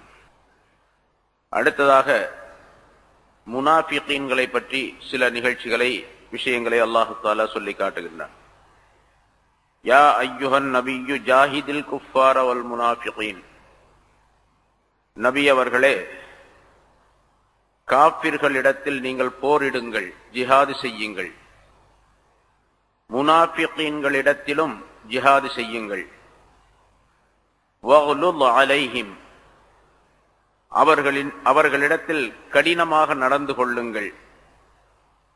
வமஅவாஹும் ஜஹன்னம், அவர்கள் செல்லக்கூடிய ஒதுங்கக்கூடிய இடம் நரகம்தான். வபிஸல் மஸீர், அது செல்லும் இடத்தில் மிக கெட்டது என்று அல்லாஹ் தஆலா முதலாவதாக காபிர்களிடத்திலும் முனாஃபிகீன்களிடத்திலும் ஜிஹாது செய்யுமாறு அல்லாஹ் தஆலா குறிப்பிடுகின்றார். பொதுவாக ஜிஹாத் என்பது போர்க்களத்திற்கு வாள் எடுத்து போர்க்களத்திற்கு சென்று எதிரிகளிடத்தில் சண்டையிட்டு அவர்களை வெற்றி கொள்ளுவது அல்லது அங்கே ஷஹீதாவது என்பது ஜிஹாத் என்பதாக நமக்கு தெரியும். காபிர்களிடத்தில் ஜிஹாது செய்வது சரி. ஏனென்றால் அவர்கள் கலிமாவை ஏற்றுக்கொள்ளவில்லை, அல்லாஹ்வை ஏற்றுக்கொள்ளவில்லை, ரசூலை ஏற்றுக்கொள்ளவில்லை, மறுக்கின்றார்கள். ஆகவே இஸ்லாத்திற்கு எதிராக அவர்கள் செயல்படுகின்றார்கள் என்ற காரணத்தினால் அவர்களிடத்தில் போரிட்டு ஒன்று வெற்றி அல்லது ஷஹீத் என்ற நிலையை அடைய வேண்டும் என்று குறிப்பிடப்பட்டிருக்கின்றது. முனாஃபிகீன்களிடத்தில் போரிடுதல் என்று சொன்னால் என்ன? முனாஃபிகீன் நயவஞ்சகர்கள், உள்ளே மனதுக்குள்ளே குஃபரை மறைத்து வைத்துக் கொண்டு வெளியே முஸ்லிம்களாக நடமாடக்கூடியவர்கள், நடிக்கக்கூடியவர்கள். இவர்கள் ரசூலுல்லாஹி ஸல்லல்லாஹு அலைஹி வஸல்லம் அவர்களோடு தான் சேர்ந்திருந்தார்கள். நிறைய விளக்கங்கள் ஆரம்பத்திலிருந்து சொல்லப்பட்டிருக்கின்றது. முஸ்லிம்கள் தொழுவதை போன்றே அவர்களும் மஸ்ஜிதிற்கு வந்து தொழுவார்கள், நோன்பு வைப்பார்கள், எல்லா காரியங்களையும் செய்வார்கள். பல நேரங்களிலே போரிலும் கலந்து கொள்வார்கள். அந்த போரிலே கிடைக்கக்கூடிய கனீமத்துடைய அந்த பொருள்களையும் அவர்களுக்கும் பங்கிட்டு கொடுப்பார்கள் ரசூலுல்லாஹி ஸல்லல்லாஹு அலைஹி வஸல்லம் அவர்கள். ஆக வெளித்தோற்றத்திலே முஸ்லிம்களாகத்தான் அவர்கள் நடித்துக் கொண்டிருக்கின்றார்கள். இப்ப இவர்களிடத்திலே போரிடுவது என்று சொன்னால் என்ன? அவர்களிடத்தில் போரிடுவது என்பது வாளை கொண்டு அல்ல, மனத்தினாலும் சொல்லினாலும் போரிட வேண்டும் என்பதாக அதற்கு பொருளாகும். காபிர்களிடத்திலே வாளை கொண்டு போரிடுங்கள், முனாஃபிகீன்களிடத்திலே சொல்லாலும் மனத்தாலும் போரிடுங்கள் என்பதாக பொருளாகும். அதனால்தான் அல்லாஹ் தஆலா அடுத்து சொல்லுகிறான், வக்லுல் அலைஹிம், அவர்கள் மீது கடினமாக நடந்து கொள்ளுங்கள். கடினமான வார்த்தைகளை பிரயோகிப்பது, மன வெறுப்போடு அவர்களிடத்திலே பழகுவது, மன பிரியத்தோடு பழகுவதல்ல, மன வெறுப்போடு பழகுவது. வக்லுல் என்று சொன்னால் மனதிலே ஏற்படக்கூடிய ஒரு கடுமையான நிலை. அதற்கு நேர் மாற்றமானது இரக்க குணம் இருப்பது, மனதிலே இரக்க குணம் இருப்பது. அந்த இரக்கமான குணம் முனாஃபிகீன்களுடைய விஷயத்திலே இருக்கக்கூடாது. அதே மாதிரி காபிர்களுடைய விஷயத்திலும் இருக்கக்கூடாது. ஏன்னா சஹாபாக்களை பற்றி அல்லாஹ் தஆலா சொல்லும் போது அஷித்தாஉ அலல் குஃபார் ருஹமாஉ பைனஹும் என்று சொல்லுகின்றான். அவர்கள் காபிர்களுக்கு மத்தியிலே கடினமானவர்களாக நடந்து கொள்ளுவார்கள். காபிர்களிடத்திலே தங்களுக்கு மத்தியிலே, மூமின்களுக்கு மத்தியிலே அவர்கள் ரொம்ப இரக்க குணம் உள்ளவர்களாக இருப்பார்கள் என்று அல்லாஹ் சொல்லுகின்றான். ஆகவே காபிர்கள் முனாஃபிகீன்களிடத்திலே கடினமாக நடந்து கொள்ள வேண்டும் என்பதை குறிப்பிடுகின்றார். ஆனால் இது எல்லா காலத்திலுமா என்று சொன்னால் நிறைய முன்னாலும் விளக்கம் சொல்லப்பட்டிருக்கின்றது. ரசூலுல்லாஹி ஸல்லல்லாஹு அலைஹி வஸல்லம் காலத்திலே காபிர்களிடத்தில் முனாஃபிகீன்களிடத்தில் இப்படி நடந்து கொண்டால்தான் அவர்கள் நாம் உண்மையிலேயே நடிக்கின்றோம் என்பதை அவர்கள் தெரிந்திருக்கின்றார்கள். மூமின்கள், ரசூலுல்லாஹி ஸல்லல்லாஹு அலைஹி வஸல்லம் அவர்களும் மூமின்களும் தெரிந்திருக்கின்றார்கள் என்பதை அவர்கள் புரிந்து கொள்ள முடியும். அதனால் அப்படி நடந்து கொள்ளும்படியாக அல்லாஹ் தஆலா சொல்லுகின்றார். அதே போன்று சொல்லால் அவர்களிடத்தில் கடினமான சொற்களை சொல்ல வேண்டும். மிருதுவாக மூமின்களிடத்தில் பேசுவதை போன்று பேசக்கூடாது என்பதையும் சொல்லுகின்றார். ஆனால் அது இப்பொழுது நம்முடைய நாட்டிலோ அல்லது உலகம் எங்கிலும் முனாஃபிகீன்கள் அல்லது காபிர்கள் இருக்கின்றார்கள் என்று சொன்னால் அவர்களிடத்திலாம் இப்படி நடந்து கொள்வது என்று அர்த்தம் அல்ல. எந்தெந்த இடத்திலே காபிர்களிடத்தில் முனாஃபிகீன்களிடத்தில் எப்படி நடந்து கொள்ள வேண்டும் என்பதாக நமக்கு சாதகமாக இருக்கின்றதோ அந்த நிலையை கையாள வேண்டும். கடினமாக நடந்து கொள்வதின் காரணமாக தீனுக்கும் தீனுடைய காரியங்களுக்கும் இடையூறு ஏற்படுகின்றது என்று இருந்தால் அதை தவிர்த்து கொண்டு எப்படி நடந்து கொண்டால் நம்முடைய தீனை நாம் காப்பாற்றிக் கொள்ள முடியும், தீனுடைய முறைப்படிக்கு நாம் வாழ முடியும் என்பதை தெரிந்து அந்த வார்த்தைகளை பிரயோகிக்க வேண்டும் என்பதும் அதற்கு விளக்கமாக சொல்லப்பட்டிருக்கின்றது. ஆக முனாஃபிகீன்களிடத்திலும் முஸ்லிம்களை போன்று நடந்து கொள்ளக்கூடாது என்பதை அல்லாஹ் தஆலா எச்சரிக்கை செய்கின்றான். காரணம் என்னவென்று சொன்னால், இவர்கள் முனாஃபிகீன்கள் கடைசியாக அவர்கள் செல்லும் இடம் நரகம்தான். அந்த நிஃபாக் என்ற நயவஞ்சகத்தனத்தில் இருந்து தௌபா செய்து அவர்கள் தங்களை திருத்திக் கொள்ளாவிட்டால் அவர்கள் செல்லக்கூடிய இடம் நரகம்தான். சில முனாஃபிகீன்கள் இருந்தார்கள், அவர்கள் தங்களுடைய தவறுகளை உணர்ந்து கடைசியாக தௌபா செய்து சரியான பக்காவான மூமின்களாக அவர்கள் மாறிவிட்டார்கள். அப்படி சில பேர் இருந்தார்கள். அவருடைய ஒரு வரலாறும் பல சொல்லப்பட்டு இருக்கின்றது. பின்னாலும் ஒரு வரலாறு சம்பந்தமாக வருகின்றது. அப்படி இல்லாமல் தௌபா செய்யாமல் அப்படியே இருந்து அப்படியே இறந்து விட்டால் முனாஃபிகீன்கள் செல்லும் இடம் நரகம்தான். காபிர்கள் எப்படி செல்லுவார்களோ நரகத்திற்கு, அதே போன்று முனாஃபிகீன்களும் செல்லுவார்கள். அந்த இடத்தை பற்றி உள்ள விஷயத்தை நரகத்தை பற்றி உள்ள கருத்தை சொல்லுகின்றான். பிஸ்ஸல் மஸீர், அது செல்லும் இடங்களில் தங்கும் இடங்களில் மிக கெட்டது என்பதாக. முனாஃபிகீன்கள் என்று சொல்லப்படக்கூடியவர்கள் ரசூலுல்லாஹி ஸல்லல்லாஹு அலைஹி வஸல்லம் காலத்திலே மனதிலே குஃப்ரை மறைத்து வைத்துக் கொண்டு வெளி தோற்றத்திலே முஸ்லிம்களாக நடித்துக் கொண்டிருந்தவர்கள். இஸ்லாத்தில் நாங்கள் இருக்கின்றோம் என்று சொல்லிக் கொண்டிருந்தார்கள். ஆனா இப்ப அதே மாதிரி சாதாரணமாக சொல்லுவோம், உள்ளொன்று வைத்து புறம் ஒன்று பேசக்கூடியவர், மனசுக்குள்ள ஒண்ணு வச்சுக்கிட்டு வெளியே ஒண்ணு சொல்லுவார். இவரையும் முனாஃபிக் என்பதாக சொல்லுவோம் வெளி தோற்றத்திலே. ஆனா அந்த முனாஃபிக் அல்ல. ரசூலுல்லாஹி ஸல்லல்லாஹு அலைஹி வஸல்லம் காலத்திலே இருந்ததை போன்றுள்ள முனாஃபிக்கள் இப்பொழுது கிடையாது. வெளித்தோற்றத்திலே இஸ்லாமாக முஸ்லிம்களாக இருந்து கொண்டு அந்த ரங்கத்திலே காபிர்களாக இருக்கக்கூடியவர்கள் யாரும் இல்லை. எங்கேயாவது ஒன்று ரெண்டு இருக்கலாம், ஆனால் பெரும்பாலும் அந்த மாதிரி உள்ள நிலை இல்லை. முனாஃபிக் என்று சொன்னாலே ரசூலுல்லாஹி ஸல்லல்லாஹு அலைஹி வஸல்லம் காலத்தில் இருந்தவர்கள் வேறு. இப்பொழுது நாம் முனாஃபிக் என்று யாரையாவது சொல்லுவோமேயானால் அவர்கள் வேறு. சரி, அவங்க யாரு இப்ப இருக்கக்கூடியவர்கள் என்று சொன்னால் அதுக்குத்தான் ரசூலுல்லாஹி ஸல்லல்லாஹு அலைஹி வஸல்லம் அவர்கள் இந்த ஹதீஸை சொல்லித் தருகின்றார்கள். அதுவும் பல தடவை சொல்லப்பட்டிருக்கின்றது. ஆயத்துல் முனாஃபிகி ஸலாஸா, முனாஃபிக்குடைய அடையாளம் 3, இன்னொரு ஹதீஸில் 4 என்பதாக ரசூலுல்லாஹி ஸல்லல்லாஹு அலைஹி வஸல்லம் சொல்லுகின்றார்கள். அவர் பேசினால் போய் பேசுவார், ஏதாவது ஒரு அமானிதம் கொடுத்தால் அதற்கு மோசடி செய்வார், ஏதாவது தர்க்கம் செய்தால் தவறான வார்த்தைகளை பாவமான வார்த்தைகளை பேசுவார் என்று ரசூலுல்லாஹி ஸல்லல்லாஹு அலைஹி வஸல்லம் அவர்கள் சில அடையாளங்களை சொல்லுகின்றார்கள். பொய் பேசுவது, மோசடி செய்வது, தீய வார்த்தைகளை பேசுவது, தர்க்கம் ஏற்பட்டால் தவறான வார்த்தைகளை உபயோகிப்பது, இதுவெல்லாம் முனாஃபிகீன்களுடைய அடையாளத்தை சேர்ந்தவை. இப்ப நம்மால யாராவது ஒருத்தர் பொய் பேசுறாரு, பொய் பேசாத ஆளே இல்ல, இப்போ எல்லாரும் பேசணும். பொய் பேசுறத சர்வசாதாரணமாக ஆகிவிட்டது. இப்ப பொய் பேசுறாரு அப்படின்னா ரசூலுல்லாஹி ஸல்லல்லாஹு அலைஹி வஸல்லம் அந்த ஹதீஸின் கடைசியில சொல்றாங்க, இந்த 3 அடையாளங்கள் அல்லது 4 அடையாளங்கள், 4 விஷயங்கள், இதிலே ஒன்று ஒரு மனிதனிடத்தில் இருந்தால் அவருடைய நிஃபாக்கிலிருந்து ஒன்று அவரிடத்தில் இருக்கின்றது என்பதாக அர்த்தம். இன்னொரு ஹதீஸில் அதை சேர்த்து சொல்லுகின்றார்கள். வயின் சாம வயின் சல்லா வசாம வஸாம அன்னஹு முஸ்லிமும், அவர் தொழுதாலும் சரி நோன்பு வைத்தாலும் சரி தன்னை முஸ்லிம் என்பதாக நினைத்துக் கொண்டாலும் சரி அவர் முனாஃபிக் தான் என்று குறிப்பிடுகின்றார்கள். அந்த முனாஃபிக் அல்ல, அந்த ஸல்லல்லாஹு அலைஹி வஸல்லம் காலத்திலே உள்ள அந்த முனாஃபிக்குகள் உண்மையிலே காபிர்கள். காபிர்கள் என்று சொல்லுவதை விட கடுமையான குஃபுருடையவர்கள். ஏன்னா வெளித்தோற்றமாக குஃபுருடைய அந்த மனிதர்களை அடையாளம் கண்டுகொண்டு அவர்களை ஒதுக்கி விடுகின்றார்கள். அவர்களை தங்களோடு சேர்த்துக் கொள்வதில்லை. அவர்கள் மஸ்ஜிதுக்கு வருவதில்லை, நோன்பு வைப்பதில்லை, போருக்கு வருவதில்லை, போரிலே கிடைக்கக்கூடிய அந்த கனிமத்துடைய பொருளில் இருந்து பங்கும் கொடுக்கப்படுவதில்லை அவர்களுக்கு. இது வெளிப்படையானது. ஆனா இந்த முனாஃபிகீன்கள் முஸ்லிம்களை போன்று நடித்துக் கொண்டு கூடவே இருந்து கொண்டு எல்லா வேலைகளையும் செய்து கொண்டு அங்கே இருக்கக்கூடிய கிடைக்கக்கூடிய அந்த பொருளாதாரத்தையும் இவர்கள் தங்களுக்குரியதாக ஆக்கி கொண்டு இருக்கின்ற காரணத்தினால் இவர்கள் அந்த காபிர்கள் ஒரிஜினல் காபிர்களை விட ரொம்ப கெட்டவர்கள். அதனால அல்லாஹ் தஆலா முந்தைய ஆயத்தில் சூரத்துல் நிசா என்று நினைக்கிறேன், அதனுடைய கடைசியில் அல்லாஹ் தஆலா சொன்னான், இன்னல் முனாஃபிகீன ஃபித் தர்கில் அஸ்ஃபலி மினன் நார். முனாஃபிகீன்கள் எல்லாம் நரகத்தினுடைய அடித்தளத்திலே இருக்கக்கூடியவர்கள், போடப்படக்கூடியவர்கள் என்று. நரகத்துக்கு பல தட்டுகள், பல படித்தரங்கள் இருக்கின்றன, பல தளங்கள் இருக்கின்றன. மேலே அதற்கு கீழே, அதுக்கு கீழே, அதுக்கு கீழே 7 நரகம் என்பதாக அல்லாஹ் தஆலா சொல்லுகின்றான். லஹா சபஅத்து அப்வாப், அதற்கு 7 வாசல்கள் இருக்கின்றன, 7 பகுதிகள் இருக்கின்றன என்று நரகத்தை பற்றி சொல்லுகின்றான். முனாஃபிகீன்கள் ஆக கடைசி நரகத்தினுடைய கடைசி பகுதியிலே போடப்படுவார்கள்.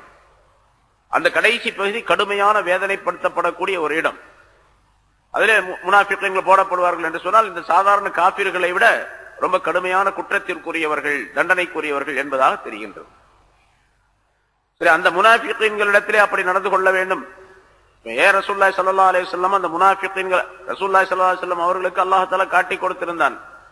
உங்களோடு இருக்கக்கூடிய முஸ்லிம்களாக நடிக்கக்கூடிய இன்னன்னார்கள் முனாஃபிகீன்கள் என்று அல்லாஹ் தஆலா சொல்லி கொடுத்திருந்தான். ரசூலுல்லாஹி ஸல்லல்லாஹு அலைஹி வஸல்லம் அவர்கள் சஹாபாக்களுக்கு அதனை சொல்லவில்லை. கடைசி காலத்திலே, கடைசி கட்டத்திலே ரசூலுல்லாஹி ஸல்லல்லாஹு அலைஹி வஸல்லம் அவர்கள் ஹஜ்ரத் ஹுதைஃபா ரலியல்லாஹு தஆலா அன்ஹு அவர்களுக்கு சில மனிதர்களை பற்றி அடையாளம் காட்டி இருந்தார்கள். இவர் முனாஃபிக், இவர் முனாஃபிக், இவர் முனாஃபிக் என்பதாக. ஆனா அதை யாரிடத்திலும் சொல்லக்கூடாது என்பதாகவும் சொல்லிவிட்டார்கள். சாஹிபு சிர் என்பதாக அவர்களுக்கு பேர் உண்டு. ரகசியத்தை சொல்லி தந்த சஹாபி அவர் ஸல்லல்லாஹு அலைஹி வஸல்லம். சில ரகசியங்களை சொல்லி தந்திருந்தார்கள். அதிலே முனாஃபிகீன்களை பற்றி இன்னென்னார் முனாஃபிகீன்கள் என்பதாக சொன்னார்கள். ஆனால் ஹுதைஃபா ரலியல்லாஹு தஆலா அன்ஹு அவர்கள் யாரிடத்திலும் அதை சொல்லவில்லை. ஹஜ்ரத் உமர் ரலியல்லாஹு தஆலா அன்ஹுடைய ஆட்சி காலத்திலே ஹுதைஃபா ரலியல்லாஹு தஆலா அன்ஹு அவர்களை கூப்பிட்டு கேட்டாங்க, உங்களிடத்தில் ரசூலுல்லாஹி ஸல்லல்லாஹு அலைஹி வஸல்லம் முனாஃபிகீன்கள் யார் யாருன்னு அடையாளம் சொல்லிட்டு போயிருக்கிறாங்க, அவங்க யாருன்னு சொல்லுங்க எனக்கு அப்படின்னு. ரசூலுல்லாஹி ஸல்லல்லாஹு அலைஹி வஸல்லம் என்கிட்ட மட்டும் தான் சொன்னாங்க, யாருக்கும் சொல்லக்கூடாதுன்னாங்க. அதனால உங்களுக்கும் சொல்ல முடியாது. அவர் ஜனாதிபதி, அப்ப உங்களுக்கும் சொல்ல முடியாது. அவரை வற்புறுத்தி சொல்ல வைக்க முடியாது, சட்டம் கிடையாது. அதனால விட்டுட்டாங்க.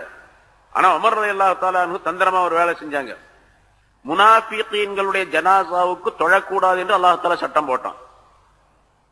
முன்னால இந்த ஆயத்து பின்னால வருதுன்னு நினைக்கிறேன், பின்னால வருது இந்த ஆயத்து, இதே தௌபால பின்னால வருது.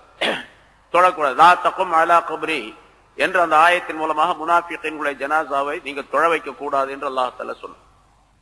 அதனால ரசூலுல்லாஹி ஸல்லல்லாஹு அலைஹி வஸல்லம் அவர்கள் அந்த ஆயத்துக்கு பிறகு, அந்த ஆயத்து வந்த பிறகு முனாஃபிகீன்களுடைய ஜனாசாவில் கலந்து கொள்றதே இல்லை, தொழ வைக்கிறதும் இல்லை, கலந்து கொள்வதும் இல்லை. இப்ப ஹஜ்ரத் உமர் ரலியல்லாஹு தஆலா என்ன பண்ணாங்க, தன்னுடைய காதிம்ல ஒரு ஆளை நியமிச்சு ஜனாசா ஏதாவது ஏற்பட்டால், யாராவது மௌத்தா போனா தொழ வைக்கக்கூடிய நேரத்தில் ஹுதைஃபா ரலியல்லாஹு தஆலா அன்ஹுவை கவனிச்சுட்டே இரு, அவர் வந்து அந்த ஜனாசாவில் கலந்து கொண்டா நானும் வர்றேன், அவர் கலந்து கொள்ளனா நானும் வரமாட்டேன் அப்படின்னு சொல்லிட்டார். இப்ப அவர் ஹுதைஃபா ரலியல்லாஹு தஆலா அன்ஹு அவர்களுக்கு முனாஃபிகீன்களை பற்றி தெரியும், சொல்லி கொடுத்திருந்தாங்க ரசூலுல்லாஹி ஸல்லல்லாஹு அலைஹி வஸல்லம். அந்த ஜனாசாவில் அவங்க கலந்து கொள்ள மாட்டாங்க, அவங்க கலந்து கொள்ளனா அவரும் வரமாட்டார் என்ற நிலை இருந்தது. முனாஃபிகீன்கள் இவ்வளவு கடுமையானவர்கள், கடுமையான தன்மை உடையவர்கள். ஏனென்றால் அவர்கள் உள்ளே இருந்து இஸ்லாத்தை கெடுக்கக்கூடியவர்கள், தீனை கெடுக்கக்கூடியவர்கள். பொதுவாக நாம் சொல்லுவோம், பகிரங்கமான ஒரு எதிரியாக இருந்தால், ஒரு எதிரி பகிரங்கமாக எதிரியாக இருக்கின்றான் என்று சொன்னால் அவனை அடையாளம் கொண்டு கொள்ளலாம், இவன் எதிரி, அதனால நம்ம இவன்கிட்ட ஜாக்கிரதையா இருக்கணும்னு சொல்லிட்டு. நண்பனை போன்று பழகி கொண்டு நம்மிடத்திலே இருந்து நம்ம கூடவே இருந்துட்டு நமக்கு துரோகம் செய்யக்கூடிய ஒரு மனிதனை அடையாளம் கொண்டு கொள்வது ரொம்ப கஷ்டம். அவன் எந்த நேரத்தில் எப்படி கவுத்து விடுவான்னு தெரியாது. அதனால அது மிகப்பெரிய விஷயம். அது மாதிரி இந்த முனாஃபிகீன்கள் இருந்தார். ஆனா இப்ப ரசூலுல்லாஹி ஸல்லல்லாஹு அலைஹி வஸல்லம் சொன்ன அந்த அடையாளங்களை வைத்து நிஃபாக்குடைய அடையாளம் நம்மிடத்தில் இருக்கின்றது என்பதை தெரிந்தால் உடனடியாக அதை களைந்து விட வேண்டும், அதை இல்லாமலாக்கி விட வேண்டும். பொய் பேசுவது, மோசடி செய்வது, தீய பாவமான வார்த்தைகளை பேசுவது, இதையெல்லாம் முனாஃபிகீன்களுடைய அடையாளத்தை சேர்ந்த அதை விட்டுவிட வேண்டும். சரி, இந்த மாதிரி பேசிக்கொண்டு பொய் பேசுறாரு, மோசடி செய்யறாரு, எல்லாம் செய்யறாரு, ஆனா தொழுகிறாரு, நோன்பு வைக்கிறாரு, தன்னை முஸ்லிம் மூமின் சொல்லிட்டு இருக்கிறார், என்று இருந்தாலும் கூட அவர் கெட்டவர் தான், முனாஃபிக் தான், அவருக்கு தண்டனை உண்டு என்பதையும் ரசூலுல்லாஹி ஸல்லல்லாஹு அலைஹி வஸல்லம் சொல்லி காட்டுகின்றார். சரி, இங்கே முனாஃபிக்களிடத்தில் போரிட வேண்டும் என்பது குஃபார்களிடத்தில் போரிட வேண்டும், அது சரி. முனாஃபிக்கள் போரிட வேண்டும், அவருடைய கடுமையான சொற்களை கொண்டு நாவின் மூலமாக, செயலின் மூலமாக, மனத்தின் மூலமாக அவர்களை வெறுத்து ஒதுக்க வேண்டும் என்பதாக பொருளாகும். சரி, அந்த முனாஃபிக்களை பற்றி உள்ள சில விஷயங்களை அடுத்து சொல்லுகின்றான்.